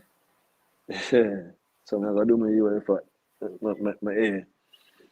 Yeah. Um, So what are your plans? Do you want to come back to Jamaica, or you just want to build your thing in because we just see my great friend Ricardo Fuller getting big thing down over Bolton there, over Stoke City. We can look for some come forward soon for you down at Bolton. I mean, there's nothing planned as yet. Yeah. First is to complete the A. At the moment, I'm just focusing on just guiding my son in the right direction, because you know I just move over back. So in terms of me for settle and get certain things done, it'll take a little bit of time. You know what I mean? Yeah. So hopefully, as soon as the earliest of next year, I can start my A license, and then who knows what tomorrow may bring. When those opportunities arise, you will know. Maybe it's somewhere else. Maybe it's different part of football. Maybe it's still mentoring. Maybe it's an agent. Who knows? Yeah. But we'll always be involved in football, man. We'll always be giving back to the younger ones who are looking to take the same part as us and to be even greater than us. What a nickname them? What you know them have a nickname with them call. What them nickname them call Bolton? Now you know say Ricky them call me. Them have a song with them always sing, you know. You see me? Yeah. Yeah. You see me? Ricky and Ricardo them call me, and them call me Bibi too. As of late. You see me? Mm-hmm. Yeah. Yeah, man, so them know all of my name, man. Them know all of my name down there. Yeah, man. You see me? Man, big respect, you know, cause I remember when you look at bridging at the look at Bibi that usually play for Boys Town. Yeah. I remember when the usually come at Boys Town and thing. So come we know about you guys, cause half of you was my place I'm usually hang out. I don't know Exclsuive, only you have a youth from over half of you went to Exclsuive. I look like a long time Exclsuive tradition with Harborview man, them brother. You understand? Yeah, man. Special community, Exclsuive Harborview East School, man. East School, you know. Bro, trust me, when we come over there, Exclsuive and Camperdown, I mean. Exclsuive and Camperdown are East School. Yeah, definitely, Bridget. Like when we come over there, I don't want to leave, brother. Something over there, and Daria say, yo, Miss Miller, gonna say, yo, you have to go home, brother. You have to go home, Bridget. You know, sometimes I leave at some bad 8 o'clock, 9 o'clock in my uniform. I go over and think, Bridget. You don't know you have the priest family them right down upon the entrance. Yeah. Yo, bro, no, I'm gonna tell you, say, yo, for all of you, brother, nothing but love the people them show over there, brother. And if you as a youth, them see at a certain time and say, yo, when you're there at school, or I say, no, man, exam man, school, them make sure them look out for the youth, them and say, you know, school thing now go on. 100%, brother. 100%. Yeah, definitely, Bridget. It's a great time. Glad for you, Bridget. Yeah, man, it's a drive for share the platform, brother, and discuss football and discuss the experience, you know what I mean? Yeah, man, it's always a joy, my brother. Give thanks to you and the audience, you know? Definitely. But you're still in production, though, in the music thing. No, you know, so not really like that. My brother them in the music, so you don't know they with them and support them and they with it also. Both them in the music, so we there with them and support and with them amongst it, man. You don't know. Music and football our life, you know, so. You know Parring on, brother. Hey, one time I wish Reggae Boyz me at time. I think me I listen one long time. No, I think every English man I listen to. And the man I say, yo, I listen to them entertainer that go on, you know. No, they no play with the ball of them with them girl. You know. All they hear them a go on, them have this one bag of money and hey, think it's easy. But anyway, brother, big up yourself, brother. Really, thanks for love and blessing, brother. really, I hear that. really appreciate the comment, brother. Just continue to do your great work, brother, man, and continue for open up the eyes and support the football, man. You see me? Yeah. And continue for praise when praise is due, you know, and continue for make people know the right from the wrong. Definitely. You know what I mean? Definitely. Yeah, man, and continue to improve, brother. You don't know. Yeah. Only for love and blessing. See? Yeah, man, enough respect, man. And one shout out, Whisper Father, say you for big up, man, cause you know, he must say him same childhood. Yeah, man. Yeah, man. Me and them man go out of you primary together, man. Yeah. Yeah, man. I'm brother, man. Me and them man go school together still. You see it? Yeah. Yeah, man. And other go school together, man. Brother, Yeah, man. name Odari? Yeah, man. No love, my brother. Big up. Other. Yeah, man. Big up yourself, Richie. No love and respect, but Bibi, nothing about love and respect, man, Bridging. Enjoy your night. Sorry for having you so long. Yeah, my brother. Really appreciate it. It's story too long. All right. Ricardo, my general, enough respect in a Bridging. Nothing about love and respect, bro. Yeah, enough time me I watching Ricardo say, yo, bro. But I mix politics with sports, brother. And he may tell you, brother. So, always, when I go out the way, I always draft me up and say, yo, brother, stay in your lane, brother. You know what I mean? Yeah, man. That's right, man. I'm already, man. Yeah, man. He always call me and say, yo, brother, leave me. Leave that out of the football. Just start the football. We love the passion and thing, Bridging. And, you know, good to know me have somebody where when I go wrong, he might give me a phone call and say, Ryan, yo, man, like that, you know, brother. Go back, go fix things. You know what I mean? So, keep on the part, my brother, man. Keep on the part, my brother. You see it? Yeah. All right. Blessing, brother. You can leave whenever you're ready, Bridging. But people, another chilling episode with former Reggae Boyz. Captain, you know what I mean, has done so much for Jamaican football. When you're talking about a lot of players that went to England, they went to this man, the legend Ricardo Gardner house. Yeah? Enough our star, he guide a lot of our big players them went to England. So, people, I know on the in the comment section. It not take on nothing for just hit the like button for other people can see the conversation and see the great interview people. You understand? So, on your way out, people, why not support the thing by hitting that like button? Let's shout out to some people. Bro, you're there from a long time. Grant, big up yourself, brother. Enough love and respect. KS Sports, brother, big up yourself, brother. Nothing but love and respect. Richie, big up yourself, brother. Enough love and respect. People can go check out Richie Royal Sports. He have everything when it come on to Whisper. Check it out. That's the same way you type it in on YouTube. Anyway, that sports him have a YouTube channel, guys, and you can go support him, show him that love. And KS Sports, him have a YouTube channel. People, don't forget to go and subscribe to him. Boris Johnson, my mentor, my coach, the man that when it come on to goalkeeping, him have my cover. When he talk about preparation, he make me have one of the best seasons of Manning Cup. Yeah?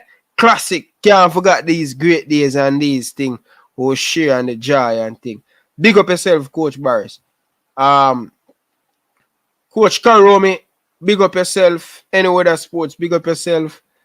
Coach Riley, Eddie Vision. Coach, big up yourself. And we are talking about Pagan. Big up yourself. Chris Bailey. Yeah, man. The real general when it come on to Exclsuive. You know what I mean? Them man a deal with the Ali Cup.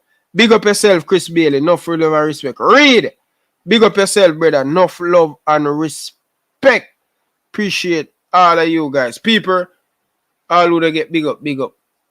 All who hear them name, just know say you may big up to everybody. And people, may I ask you, just like the video, no people. Like the video on the way out, no man. Support the movements. People, I am trying to get a few of their past Reggae Boyz players to come give them, leave that because nobody run with my idea. You understand? So anyway, people, stay tuned for more great video to come. All right? Don't forget to check out the merchandise, people. The link in the description. Reggae Boyz fans, don't forget to check out the merchandise. Follow the movements. support the movements, purchase the merchandise, Reggae Boyz Nation. We have the hat, we have the cups. Check it out. We have a lot of different merchandise in the store. Show your boy Ryan LFC some love and support. Buying the merchandise. Let me know. What do you guys think about the merchandise? Would you guys purchase one of the merchandise? I would really appreciate it. It help the channel, bro. And it help the channel. Put back some money in the channel to buy equipment. I appreciate it. Thank you guys. Peace. Demo J still there, brother. Demo there from the start, brother. Demo J, big up yourself, brother. Enough love and respect. Ricardo Miller, big up yourself, brother. Enough love and respect. Yo, Danny Jed, me know the man here watching about them, they really say much, you know. Danny Jed, big up yourself, brother. Love in the house. Chris Bailey, loving, hey, people. Appreciate all of you guys because most of them there from the interview from the end of the start. People, you know, say my pass my bedtime, 1 hour that over my bedtime. You know what I mean? You know, have to rest and, you know, go again into the gym tomorrow. But big up on yourself, people. We say never let big up yourself, man. Yo, Dimo, man, I tell you, brother, I appreciate it, brother. I appreciate the love and the support, brother. But anyway, people, when you can look out for a big Reggae Boyz player back, all right? We are going to have him before the week done. Yeah? Big up, big up, big up.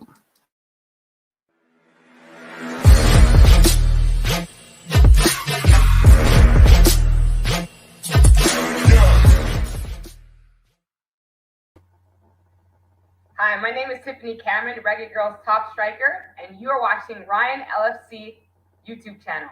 Don't forget to like, share, and subscribe.